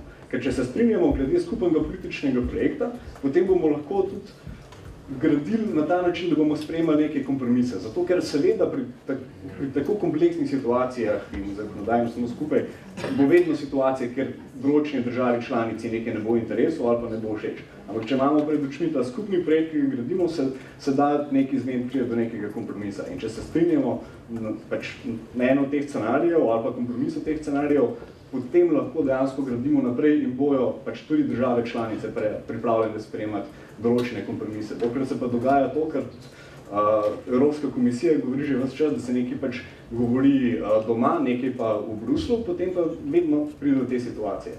In tudi ta evropski javni medij in to bolj skupno evropsko javno sfero vidim kot neko obrambo proti temu. Kritičnost, si mislim. Ker namreč moje vprašanje, ne vem, kaj vas recimo najbolj moti tudi pri teh samorefleksijah Evropske unije, tudi v vseh teh javnih razpravah, ki jih imamo zdaj ob obletnici. Je dovolj samokritike oziroma sploh kritike? Ali je vse skupaj na nek način, v bistvu, kako bi rekla, zdaj se opravičujem za ta blasfemični izraz, nek PR projekt, da o tem govorimo, izdamo nek lep papir, potem se pa v bistvu nič ne spremeni. Tudi kritike, ki so izrečene v javnih debatah, potem nekako zvodenijo. Opažate to? Se vam zdi, da bi to lahko bila tudi pol neka taka usoda, ki bi pokopala tak projekt? Tudi te debate so lahko fajn, tudi če so PR projekti, ampak glavni problem, ki ga jaz vidim pri tem, je to, da to pride do zelo ozkega spektra populacije. Pač mi, ki smo tukaj, se že tako zanimamo za te zadeve in z veseljem debatiramo in premišljujemo o tem. Ampak kaj pa pride do širše javnosti? Praktično nič, zaradi tega, ker je predstavljeno na nek relativno abstrakten način. Ravno to, ko smo se prej pogovarjali, ni nekega voditelja, ki bi to znal predstaviti, pa ne trdim, da bi mogla to zdaj biti ena oseba nujno ali kaj takega. Ampak recimo, če bi želeli tudi to prelivanje na neke druge sfere, ker do zdaj recimo niso bile izključne kompetence Evropske unije, meni bi zelo všeč Varoufakisov predlog o evropski verziji food stamps. Torej, da Evropska unija pač naredi tudi socialni projekt, kjer zagotavlja vsaj osnovno prehrano in najbolj osnovne življenjske potrebe za vse državljane Evropske unije. In je to podpisano ne kot nacionalna država, ampak kot Evropska unija, v smislu v Evropski uniji nihče ne bo lačen. Seveda to ni preprosto, bi bilo cel kup političnih ovir, ampak obene pa to tudi ni tak velik del BDP-ja, da se teh najbolj osnovnih potreb ne bi dali rešiti. Gospod Šoltes, smo ste imeli repliko, samo na kratko. Aha, niso sicer panelistka, ampak z veseljem. Ne, tako, recimo, vzemljaj je tak hipotetičen, teoretičen primer. Če bi bili, recimo, dopisnica v Bruslu, te naše javne hiše, ne, in zdaj, kako bi... To ni smešno, No, ampak podali sem javne zaradi tega, ker pač ne bi to se smela... temu še smeje, no. Ne, pardon, nisem hotel zmeti s publike. Ampak želel sem samo reči, da pač javna televizija ne bi smela biti podvržena zgolj tistim nagibom, ki so značilni za plačan tabel zasebne televizije, ne, ali pa medije. Ampak želim reči, kako bi vi kot recimo dopisnica iz Brusla približala to evropski news, ne, ljudem in hkrati, to je pa ključno vprašanje, prepričala urednike, da vam bi te prispevke sploh spustili, ker problem je tudi v tem, ne, če pogledate strukturo poročil, ne, koliko stvari iz EU pride v domove ljudi, rekel, pred novicami o, ne vem, stvarih, ki so bolj vezane na... No, bom odgovorila z vprašanjem, če smem, ne? Zaradi tega, ker preden ste se vi javili za repliko, sem to vprašanje hotela postaviti tudi gospodu Bitecu, ne? Zakaj pa mora biti to vloga javne televizije? Se ne živimo več v času, ko se cel svet gleda samo nas, ne? In to sem vam hotela reči, ko ste govorili o tem novem komunikacijskem sredstvu, nekem javnem mediju, ne? Smo na internetu, vsi smo na internetu, vsi smo državljanski novinarji, državljani novinarji, vsi imamo lahko bloge, vsak lahko tweetne v vsakem trenutku, karkoli o Evropski uniji. Jaz se strinjam, da bi morali tudi tradicionalni mediji seveda prilagoditi svoje poročanje in ga mogoče narediti preprostejšega, ne? Ampak kaj nas pa v bistvu ovira, da če želimo karkoli, bi rekla, zvedeti, si razložiti o Evropski uniji, danes nimamo več izgovora za to. Je mogoče res razlog ta, da nas ne zanima? Sej praktično zelo malo stvari ovira, ampak ta proces je zelo, zelo počasen in rab katalizator, če hočemo to rešiti v malo krajšem roku in zagotoviti to, da bo Evropska unija vmes preživela. Sej se to dogaja počas, pa nastajajo tudi panevropski javni mediji, ampak obenem imamo še zmerno zakonodajo za medije, ki je v nacionalnih pristojnosti in je neizmerno težko postaviti ta evropski javni medij. In tukaj pač rabimo en pomik naprej. Pa tudi, ko menjate internet. Sej, ok, v teoriji imamo vsi dostop do interneta, ampak probite se slovensko kartico registrirati na Spotify. Pa pač je na voljo v ostalih evropskih državah. Ali pa pač na Netflixu je tudi slovenska verzija. Za gledanje francoske javne televizije rabim VPN. Pač je kup teh blokad. Pač, tudi v teoriji imamo enakopraven internet, ampak v resnici niti ne. In rabimo tukaj en velik poliv naprej. Bi rekla, viziji odprtosti, ne. In preden se vrnem še na publiko, bi pa še gospoda Čera vprašala, po mojem mnenju, tudi eno ključnih, če bi lahko odprl eno ključnih tem te današnje razprave, ker me res zanima, vi ste v bistvu nosilc neke take, ne samo pač inovativne, ene bolj inovativnih, bi rekla, ideje v današnjem poslovnem prostoru, tega ideje povezovanja in deljenja, ne, skupnih dobrin, ne, in ki že po svoji definiciji ne sme imeti meja, ne sme imeti pravil, recimo, restriktivnih in čim manj seveda ovir takih ali drugačnih. In kako zdaj vi vidite to Evropsko unijo? Je to, kot bi si želeli, neka 2.0 mašina, ne, ki skoči in plane, ali je to dejansko nek zarjavel, ko ste ne v birokratski stroj, ki vas konkretno, tudi pri tej vaši, bi rekla, podjetniški izkušnji, v bistvu bolj, ko vam odpira, vam poti zapira in vas ovira. Zdaj pozdrav, hvala za vprašanje in pa priložnost. Jaz se tukaj ne bi dajal vlogo žrtve, ker podjetniki tako moramo skozi iskati rešitve, ne, in se pač najdemo v danih okoliščinah in rovnih pogojih, ampak bi pa prav samo vključiti skozi ta pogled v debato glede Evropske unije. Ne. Jaz osebno menim, da tukaj prvi problem je, da se ukvarjamo z posledicami in drugi, da debatiramo na stari način. Dejansko problemi prihajajo, ali pa stres prihaja bottom-up. Ni vprašanje, a smo mi pravilno se zmenili, kako bomo sodelovali ali pa kam gremo.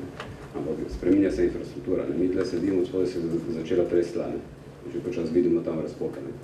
In jasno, da bo, če bo panika med nami, da bo kdorkoli vršel kot populist, pa bo ljubil enega po enega popravil naprej. Ne? In na koncu bomo ustreljali.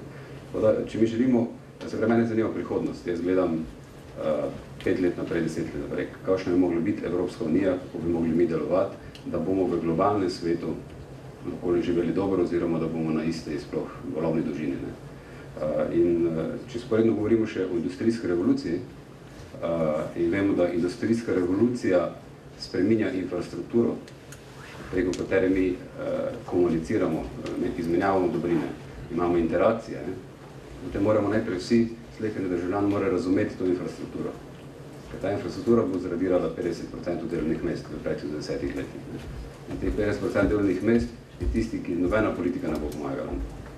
In če želimo to se prilagoditi oziroma biti dovolj hitro preoblečeni v to novo infrastrukturo in uporabljati za svoje življenja, o digitalizaciji in tako naprej, da nas imamo dovolj časa, da gremo v detajle, potem je pomembno, da najprej tako odločevalci ali pa politika razume te stvari, in to bo verjetno lahko z nekim pametnim dialogom, pa podobnimi debatami, ali pa krožki, ali pa tako naprej, in da se pripravi ekosistem za to, kar je kolega Žemičkin prej nakazal tudi.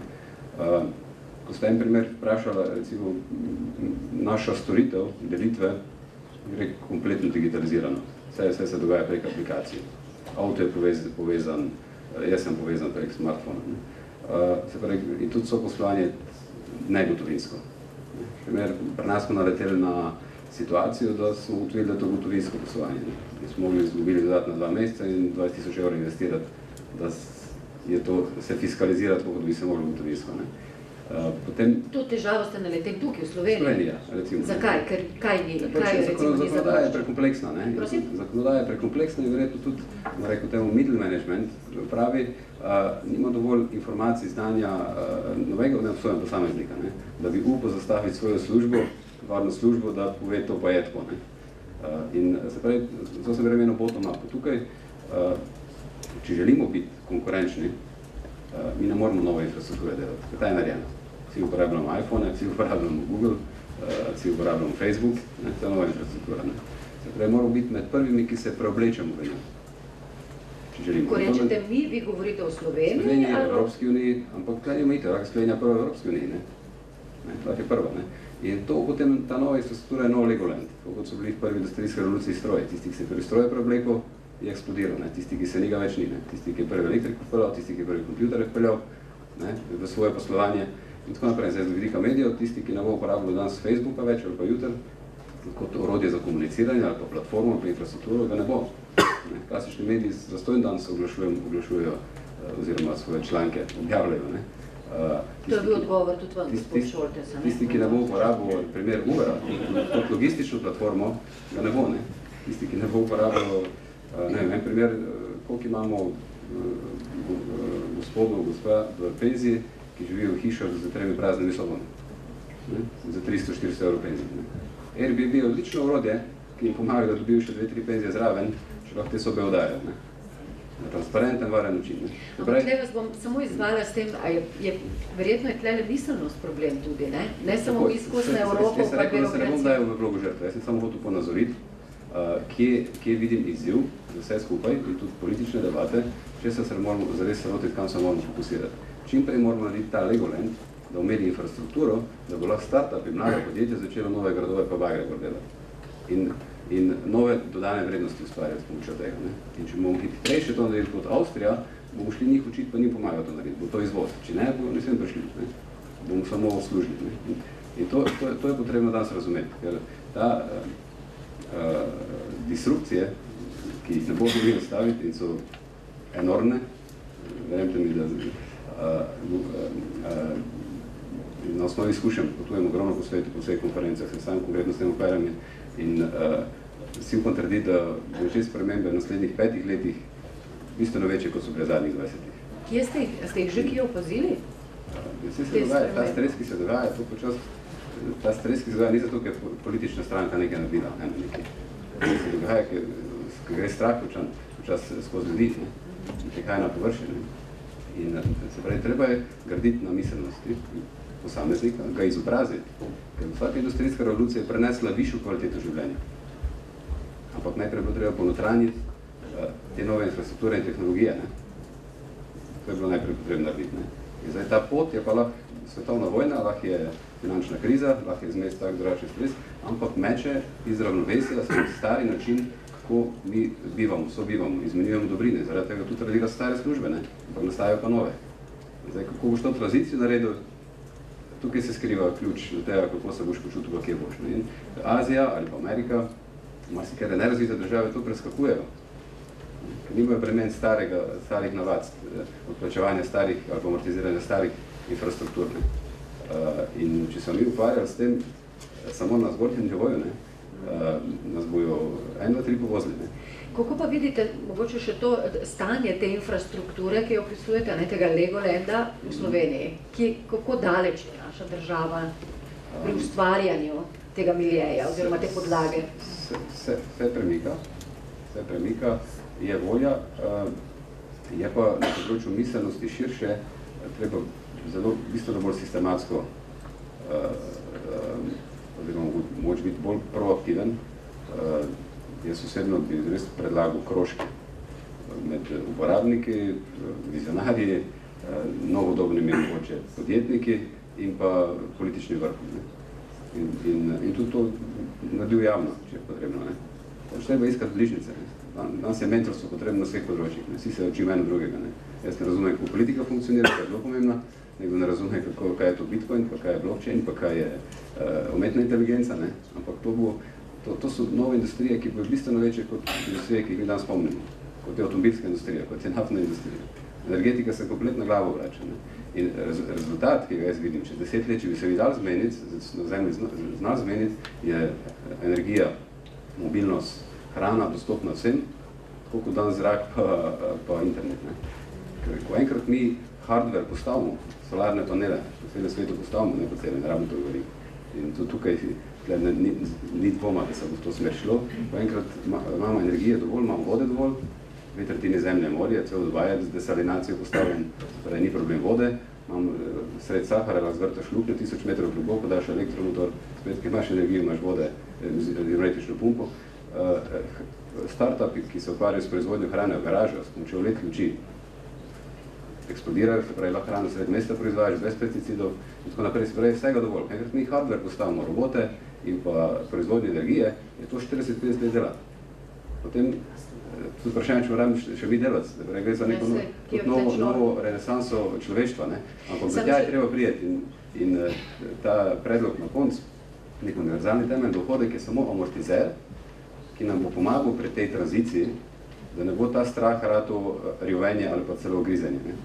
Se pravi, da nek hrana in pa energija, to, kar imaš nujno, s tem lahko ti si zagotoviš, tudi če nima službe, miren prehod v neko točko, da ta nova ekonomija, ki pa rabi zakonodajo, ki bo to podpirala, kot je Airbnb, kot je Uber, kot je treniranje športa, da vsak od nas lahko popoldan še nekaj malo naredi, nekoga nekaj nauči, kar on zna, pa v čem je res dober podelo s strastjo in zato dobi plača, ne da bi rabo del omet, ker to na novo ekonomijo omogoče, če to mi dvo izmenjava prek aplikacije, to storitev in takoj davčno to poknjiži, več ne rabi DOO-ja pa neko komplikacijo pa stroško. Vam poveste, 20-30% davka mi to dajte, jaz z UTD-jem pa z nečim, kar znam delati, če popoldan, še od teh novih platform preživim. Preden bi dala besedo publiki, pa potem vam vsem še za replike, samo na kratko bi vas še to vprašala.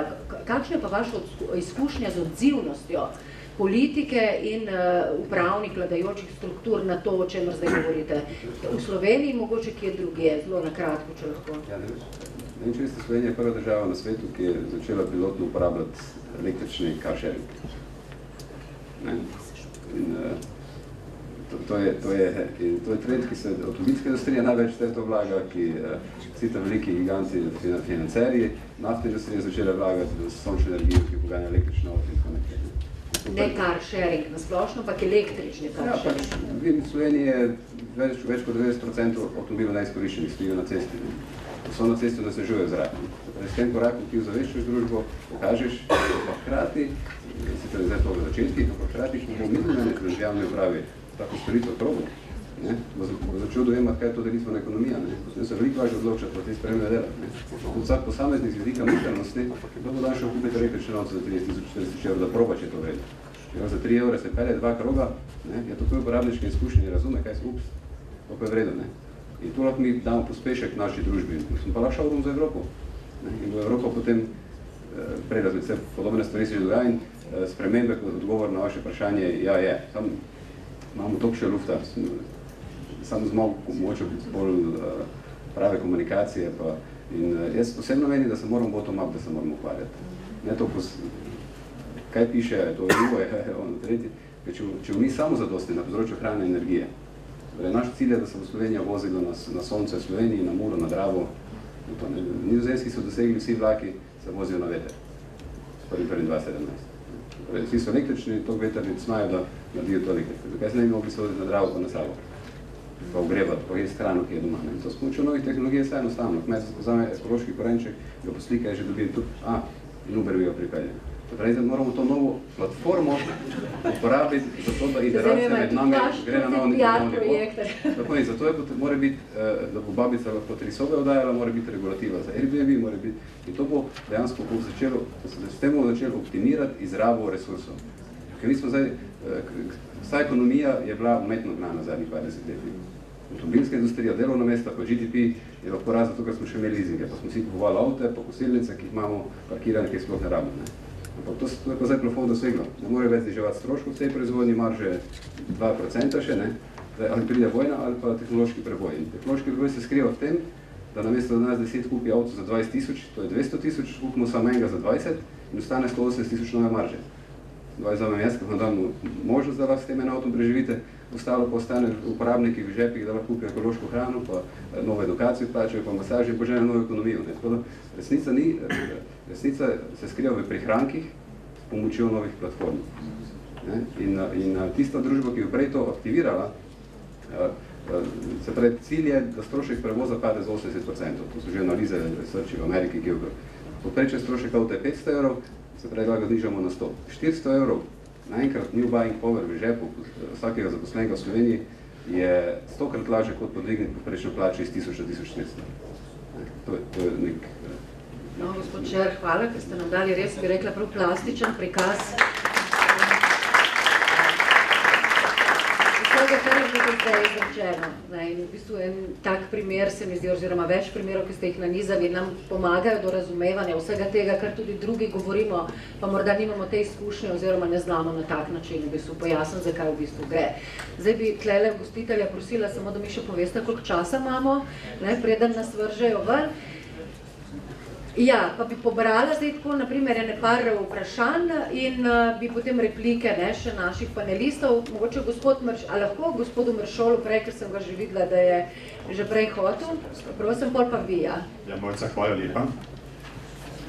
Je pržgano. Torej, prodorna razmišljanja panelistov seveda navajajo veliko vprašanj in tudi pravzaprav samo komentiranje.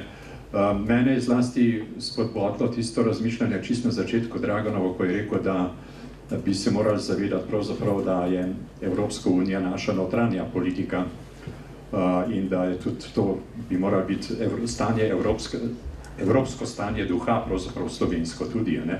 In zaradi tega sem potem, ko je bilo naštevanje raznih prioritet, ki naj bi imela Slovenija, oziroma vprašanje je bilo tako postavljeno o prioritetah Slovenije v Evropski uniji, sem prišel pravzaprav do čistenega, že velikokrat ponovljenega vprašanja, kako si pravzaprav prizadevamo dobiti in imeti v Sloveniji določene evropske agencije. Recimo zdaj v Brexitu, ki danes sicer ni bil omenjen, Sofi, je vprašanje, ali lahko dobimo kakšno agencijo iz Združenega kraljestva. Neposredno korist, se pravi, od tragedije. Ja, seveda. Kdor trpi, nekdo pridobi. In se mi zdi, da recimo, tam sta dve ženski imeni pri teh agencijah v Združenem kraljestvu. EMA, to je European Medicines Agency, pa EBA. Že plen iščemo, ne? European Banking Authority. In potem so še recimo druge agencije, ampak k nekemu telesu, ki bi bil lahko evropskim, je pa navedel tisto vprašanje v zvezi z evropskim medijem. Evropski mediji. Namreč, kot novinar in urednik nekdanji bi rekel naslednje, da pravzaprav dopisnik v Bruslu ni ta prav dopisnik, se opravičujem vsem dopisnikom iz Brusla. Namreč to so dopisniki iz neke inštitucije. Pravi dopisniki, zunanje politični dopisniki so dopisniki iz neke določene države, ki ne prenašajo samo nekih odločitev ali pa nekih sklepov, kot lahko dela en newyorški dopisnik o Združenih narodih, ampak prenašajo življenje in zahteve in stanje duha v tisti državi, v kateri so dopisnik. In to je tisto, kar je za razliko od dopisnika biti pri neki inštituciji, kot je to Evropska unija v Bruslu.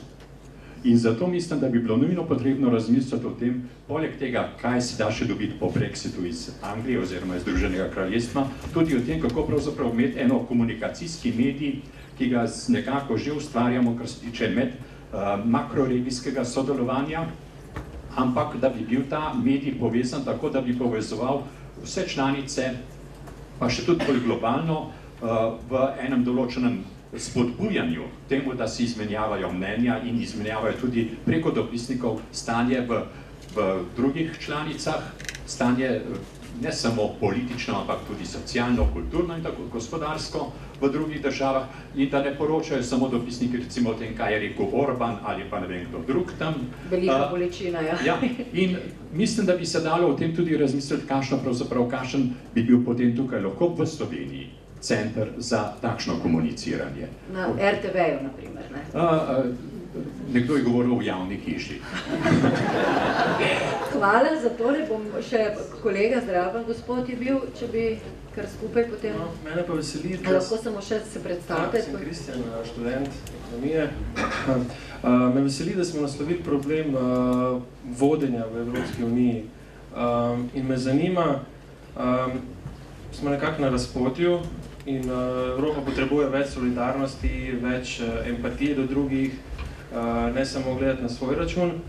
Pa me zanima, kako lahko, zdaj bolj na politični del naslavljam vprašanje, kako lahko dovolimo, da je vodja evroskupine nekdo, ki sem blag do njega, je nesposoben, nima empatije, ni solidaren do drugih članic tega sveta.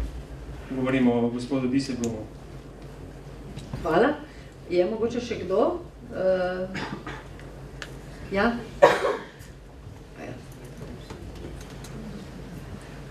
Hvala za zelo zanimiva razprave. Panelisti so razgovali, da je malo komplicirano, da imamo 28 država v Evropski uniji. Mogoče preveč. Za eno preveč. Zato moja vprašanja. Mogoče ni katastrof, da Velika Britanija gre in lahko zelo dobro sodelovati v prihodnosti. Upam, da razumete moja vprašanja. Oprostite slovenščini. Da bi to vzeli kot izziv.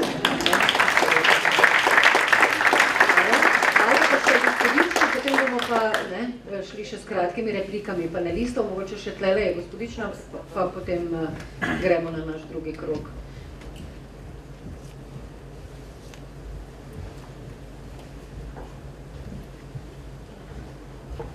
Jaz sem Tatjaša, študiram biokemijo in moje vprašanje oziroma tema za razmislek se nanaša na tehnologijo in direktno demokracijo.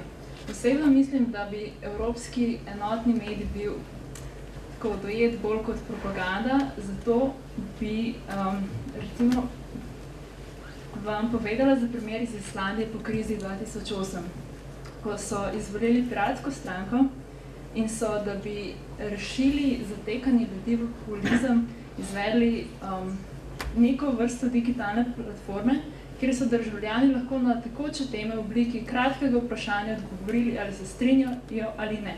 In to bi lahko nadgradili s tem, da bi recimo za potrebe lastne analize dodali še vprašanje, recimo, katero politično stranko v Evropski uniji bi volili, da se potem recimo poslanci lažje odločijo, kako njihovi volivci menijo na pač kako se opredeljuje glede neke tekoče teme. Prednost pa je, da tudi to, da bi bila ta digitalna platforma prek interneta lahko dostopna po ceni in res tak državljanom bi dala vsaj misliti, da gre za direktno reprezentacijo njihovih mnenj.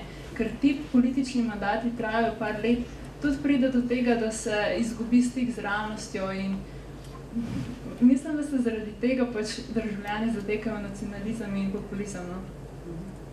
No, hvala tudi za to mnenje.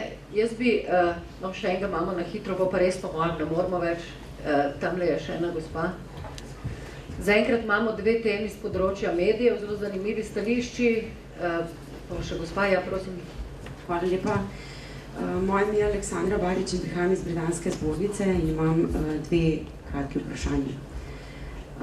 Prvo vprašanje se nanaša mogoče na vaš uvodni nagovor, gospa Širok.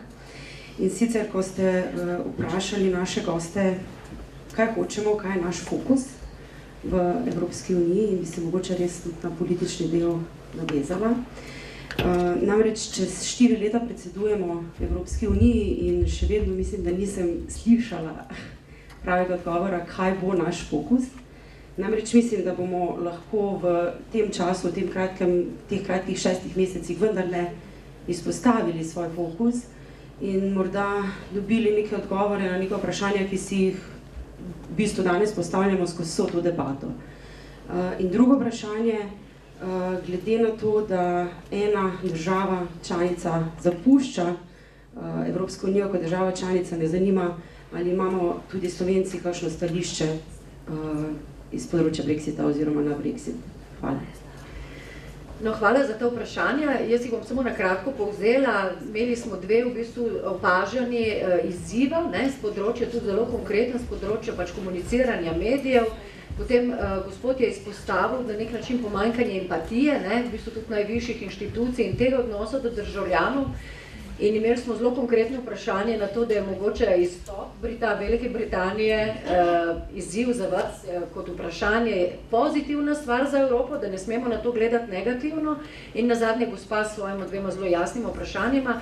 Pa bi vas prosila mogoče, tako ko se vam zdi, recimo tudi po vaši afiniteti, kaj vas je najbolj izzvalo, na kar bi želeli odgovoriti in bi šli recimo po vrsti, tako kot smo šli prej, pa mislim, tele bosta gostitelja povedala verjetno zelo na kratko, jaz prisegam ne bom prekinjala vas več, ampak to, kar se vam zdi, da bi bilo potrebno na te odzive odgovoriti. Pa dr. Brglez bi dala najprej vam besedo.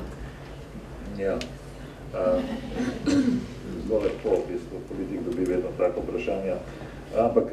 Vsi sem rekli, da si jih lahko izberete. Zdaj vse tisto, kar nočem. Vse vas bodo potem že držali za besedo. Ja, ampak recimo, glede tega iz zadnjega para vprašanja je bilo tisto, kaj hočemo. Naš problem je v tem, da še strukture nimamo, ne samo, da bi hotenje izpeljali in se ta trenutek sploh ne ukvarjamo z tem, da bomo predsedovali svetu Evropske unije 21. leta. Dejstvo je, da čeprav bi se morali začeti pripravljati, prejšnjič je bil mandat lažje zastavljen, je bil znotraj istega mandata. Zdaj pa delaš pripravo znotraj tega, zato da bo nekdo drug potem nadaljeval in to je že velika, strašna ovira in vsakdo bo začel na novo in vsakdo se boji karkoli narediti, da ne bo drug naslednji že porušil. Tukaj imamo en velik problem, v bistvu, da mi ne znamo se državniško obnašati v smislu tega, da pač tisti nekdo, ki je v imenu države nekaj naredil, pač od tam naprej moraš štartati in tega ne moreš zrušiti. Kar se pa tiče samega Brexita, v bistvu tisto sestavni del naših sporočil je običajno dvojn. Eno je to, da bi seveda celotna zadeva čim manj prizadela Slovenijo, še zlasti proračunsko, kar pomeni, da bi morali najti takšne rešitve, ki bodo temu ustrezale, to je en del zgodb. Drugi del, ki se ga pa sam kot predsednik parlamenta predvsem bolj bojim, je pa čisto postopkovne narave. In to je, karkoli se bomo spogajali, kot vse drugo, bo treba zelo tretjinsko večino spraviti skozi parlament, pa veste, kakšna norija je vedno, kadarkoli imamo dvotretjinsko večino pri katerikoli stvari, je treba delati nore kompromise in si tudi pred norimi izsiljevanji, ki so pa notranje politična zadeva in v tem oziru pa bi znala Evropska unija postati notranje politična.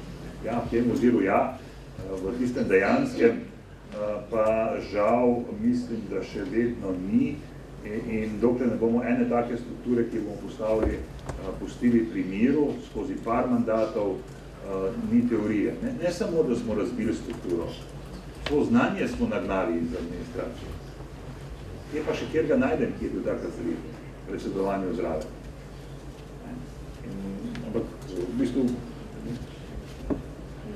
žal. To je. Zaradi tega je recimo ena točka tam noter, ki jo pa najverjetneje ne bomo uspeli izpolniti v koalicijski pogodbi, da se temu treba posvetiti, da je treba na tej zadevi delati. Naj bi se obljubljajo v drugi polovici tega leta. Veste, eno leto pred koncem mandata je težko še kaj pametnega narediti, čeprav dobro v upravnem pa administrativnem smislu za vse na nekatere zadeve narediti, ker ne gre dosto skoro. Si mogoče boste še enkrat izvoljeni, ne? Jaz sem povedal, da bomo trikrat, nisem pa povedal, da bomo opozicija v opoziciji. Ja, gospod Bogovič, kaj vas je najbolj izvalo? Bom s kolegom Mršovom najprej začel. V Ljubljani v TR3 imamo ACER, Evropsko agencijo za regulacijo trga elektrike in pa plina v okviru Energetske unije kot ključnega projekta v tem mandatu dobiva na veljavi in jaz se bolj zanašam na tista dodatna delovna mesta, ki smo jih dobili pri ACER-ju, tudi proračunu potrjena, kot na to, da bomo katero od teh dveh agencij predstavili iz Londona v Ljubljano, pa ne zveni neskromno, ampak imamo pomembno inštitucijo, ki dobiva na veljavi. Kar se tiče medijev, zanimivo vprašanja, ki so se ponavljala in pri tem ne toliko o tem, kaj manjka znotraj Evropske unije, ampak kako mislim, da se v zadnjem času zelo agresivno z mediji iz različnih koncev sveta prav napada Evropsko unijo.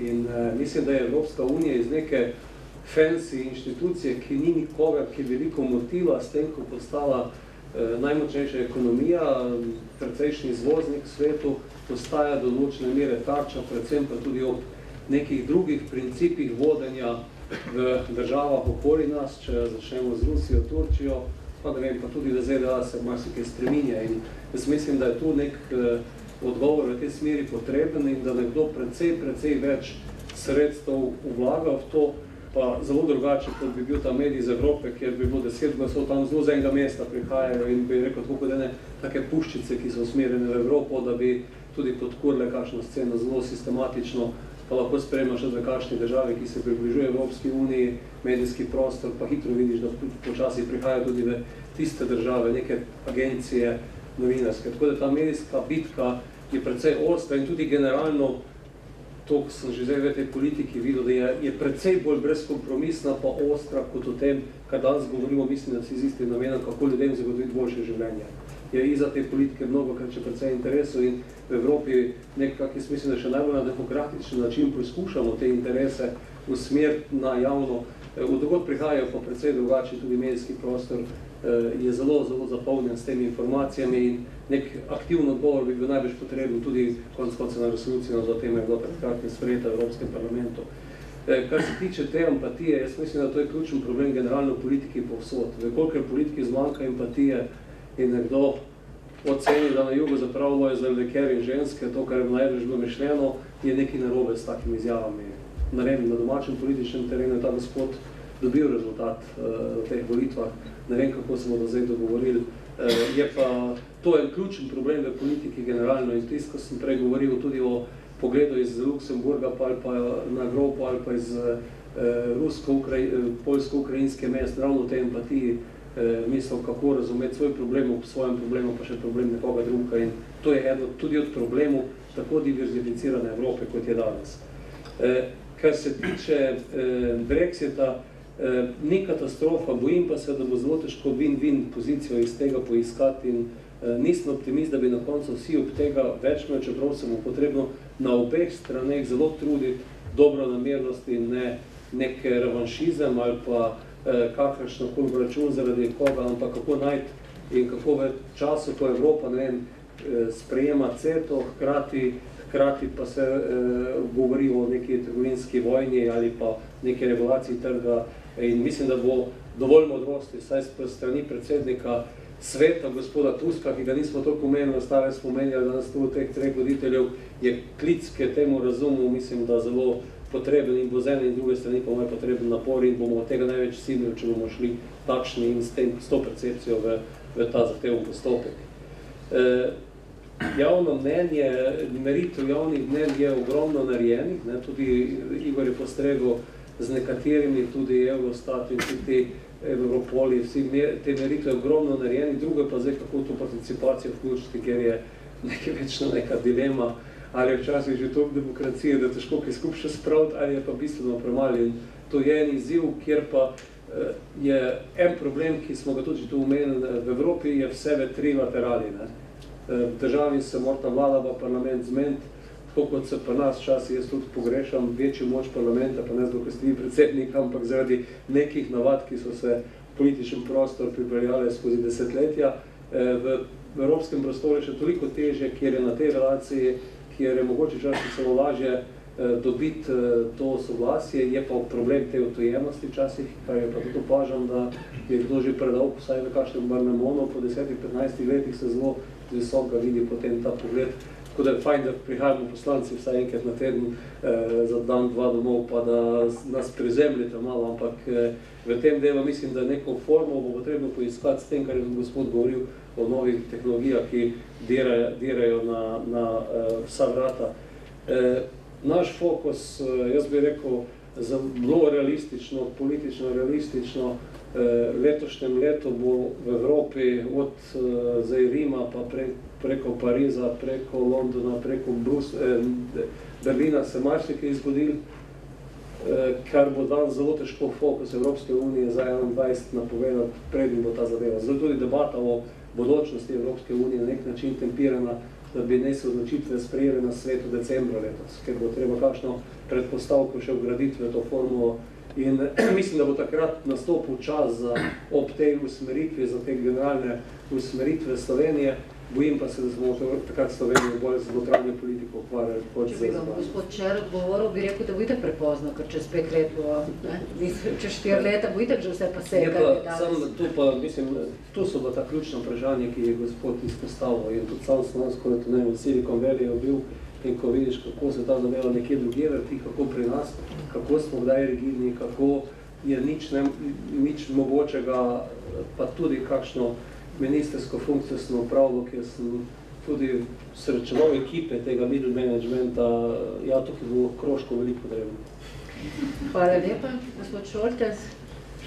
Ja, jaz glede medijev pa tega ne bi, ker so že kolegi bilo, pa jaz se tudi ne spoznam na te medijske stvari.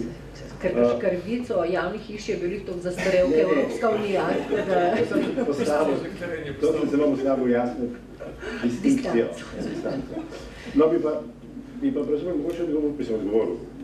Zaradi tega nekaj vprašanje o viziji, mislim o tem, kjer so naše prioritete, kam mi sploh želimo iti v tem celem orkanu, ki se pripravlja in ki je, ali želimo biti bliže očesu orkana, ali mogoče ki je tam, če bolj piha.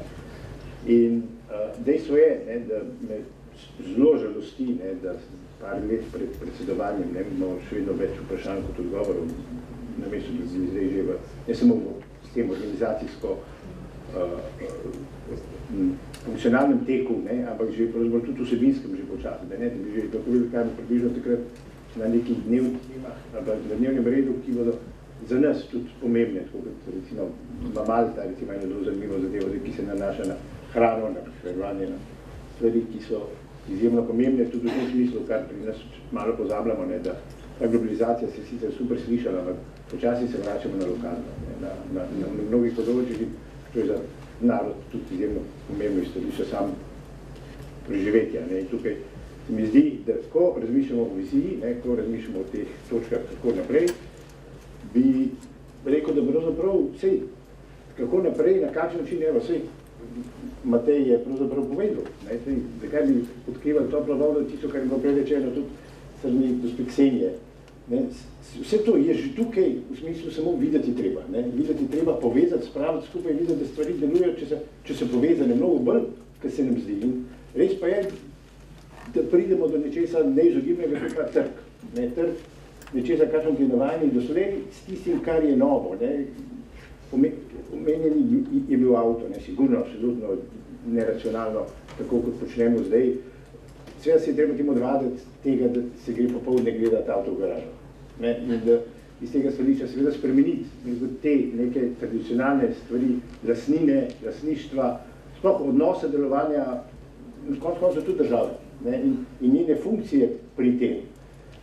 Mimo grede, mislim, ravno zdaj v Evropskem parlamentu poteka razprava o tako imenovani kolaborativni ekonomiji, povezovalni oziroma sodelujoči ekonomiji, kjer se neizogibno pripravlja na to, kar se bo zgodilo. Ne? To pa so nove tehnologije, ki prihajajo, nove platforme, vključno z Uberjem in zraven Uberja so se pojavili že novi Uberji.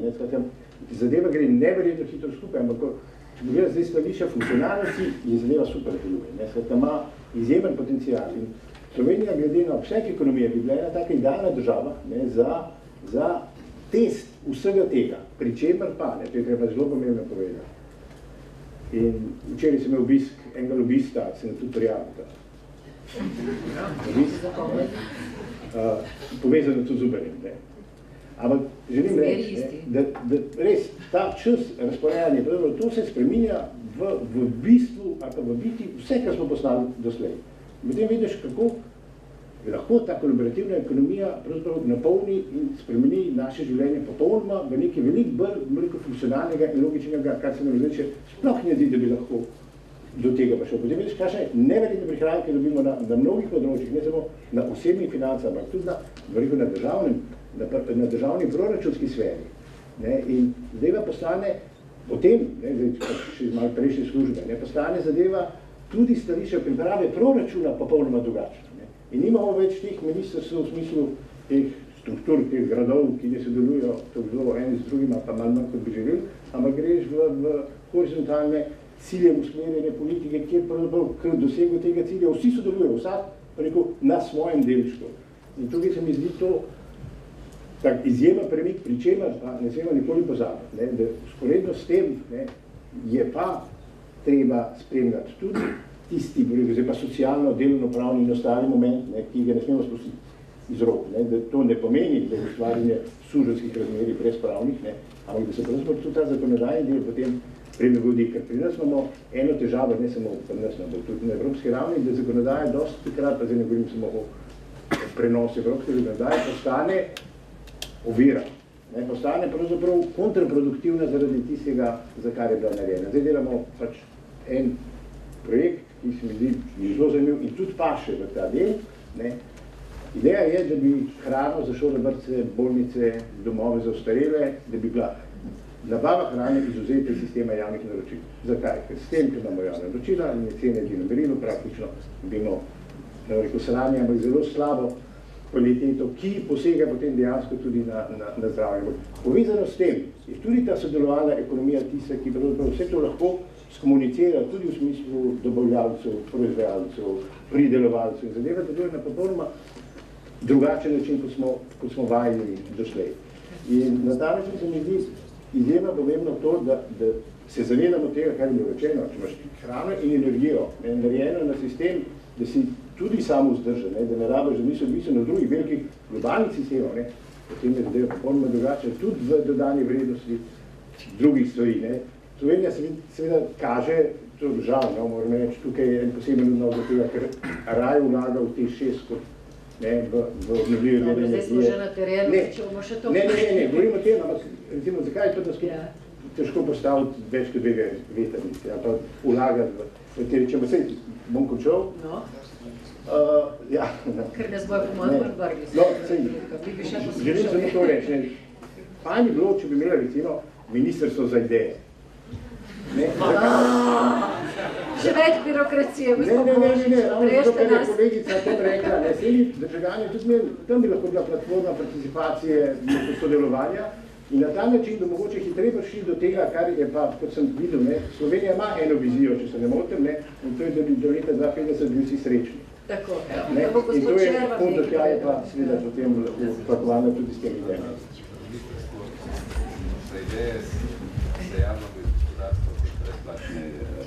No evo, to je že. Delitvena ekonomija. Bomo še prišli potem na koncu, da vas gospa Božič, mogoče še vi. Meni se je zdela zelo zanimiva, v bistvu vedno iščem korelacije, povezave, ta empatija pa platforma. Ne? Če hočemo mi biti bolj empatični, potem se moramo začeti res poslušati in slišati. In ja, da bojo prišli te glasovi bottom-up in top-down skupaj, rabimo verjetno neko platformo oziroma neko orodje, ker se ne moramo vsi z vsem pogovarjati, ampak da pridemo, da razumemo to, kar je gospod Bogovič tudi rekel, drugega z različnih perspektiv in zornih kotov in na tak način bomo to empatijo definitivno povečali. Jaz pa ne kadrujem človeka, ki ni empatičen, tako da če bi jaz kadrovala, bi veliko teh bilo ven. Ja. Se mi zdi to res osnovno. Meni se zdi to celo pomembnejše od nekega strokovnega znanja, dobro na določenih poklicih izvzeto, ampak empatija je skoraj tako, ko znati pisati, brati. Hvala lepa, gospod Bitenc. Jaz bi se navezal na vprašanje oziroma predlog glede piratske stranke in bolj kolaborativnih metod, ker pač od sama piratske stranke je razvila nekaj zanimivih orodij, mislim, da se Etherpad imenuje, če se ne motim, ravno za bolj konstruktivno opisanje predlogov, amandmajev in tako naprej, in se mi zdi, da je tega pristopa tukaj premalo. In da tudi pač to, kar je že gospod Šoltes omenil, nekega horizontalnega, da bi imeli tudi ekipe po Evropski uniji, po nacionalnih vladah, ki bi bile sestavljene iz nekih tehnološko usmerjenih ljudi in kot psihologov, ki bi pač nad resorsko oziroma po posameznih resorjih preučevali procese, kako se dogajajo in jih probali optimizirati. Ker konec koncev, če vlagamo ves ta denar in čas v to, da razvijamo neke platforme za komunikacijo, ki služijo mnogo dobrih stvarem, ampak tega pa ne počnemo na ravni držav in na ravni javnega.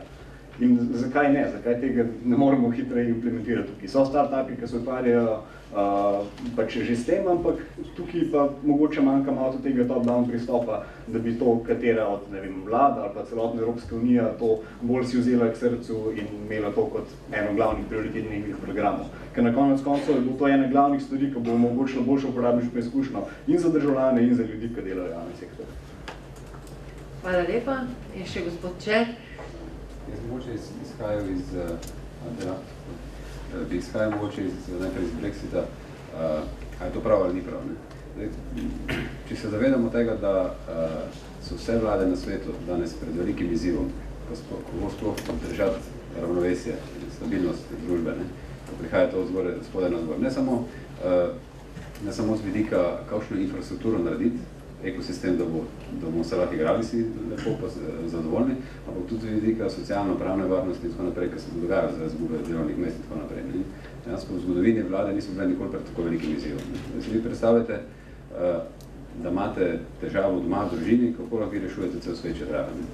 In se pravi, iz tega vidika zdaj mora vsaka država najprej sama pri sebi hitro postaviti pravo infrastrukturo, miselnost, se pravi, izobraziti družbo in tako naprej, in potem lahko začne še sodelovati pa pisati strategije globalne. Tako da, z tega vidika je mogoče Brexit dobra simulacija ali pa en tak trigger, da začnemo tako razmišljati. In potem, če gledamo znotraj Evropske unije, je pa seveda fajn, da smo pa zelo agilni, ker danes je hitrost učenja in prilagajanja ključna vrlina, to je ključna konkurenčna prednost vsakega podjetja, bolj kot kadarkoli, da se med sebojno dobre prakse hitro kopiramo. Zakaj bi zdaj mi nekaj doktorati tukaj delati, če tam zastovno to funkcionira. In tukaj vidim to sodelovalno ekonomijo, še malo povezavo. In ne to pokvarjanje, koliko evropskih sredstev lahko mi počrpamo. Ti podjetje lahko stroške znižaš toliko, prihodke prav neskončno dvigneš. In tako se dogaja industrijska revolucija, se nove triljonske oskrbovalne verige krijejo in se karte na novo delijo. Mi samo, če sem pritegnemo eno tovarno baterij, kopijo Tesle, ki lahko 6-10 milijard prihodkov naredi, je to čez noč 20% na rast GDP-ja. Koliko delovnih mest, koliko vsega tega zraven. Ampak Big Guy bo prišel sem, če se bo dobro počutil. Ne, če ga bomo prvič ustrelili po bršno oder ali pa bomo rekli električno note nikoli ne bodo ali pa če. To je en primer, ogromno novih industrij. Zato je treba tako hitro delati na uporabniški izkušnji novih storitev, novih infrastruktur pri posameznikih, komunicirati o tem jasno in pa se ukvarjati z lokalizacijo. Danes govorimo o lokalizaciji že, ne? Ker globalizacija je delovala, dokler je približno v ravnovesju bilo. Zdaj, ko podvojitev spremembe dogajajo, pa se, ko smo tako globalno soodvisni, je pa to tveganje to večje. Ne? In če ti ključne dve dobrine, hrano in energijo, zagotoviš doma, imaš socialni mir.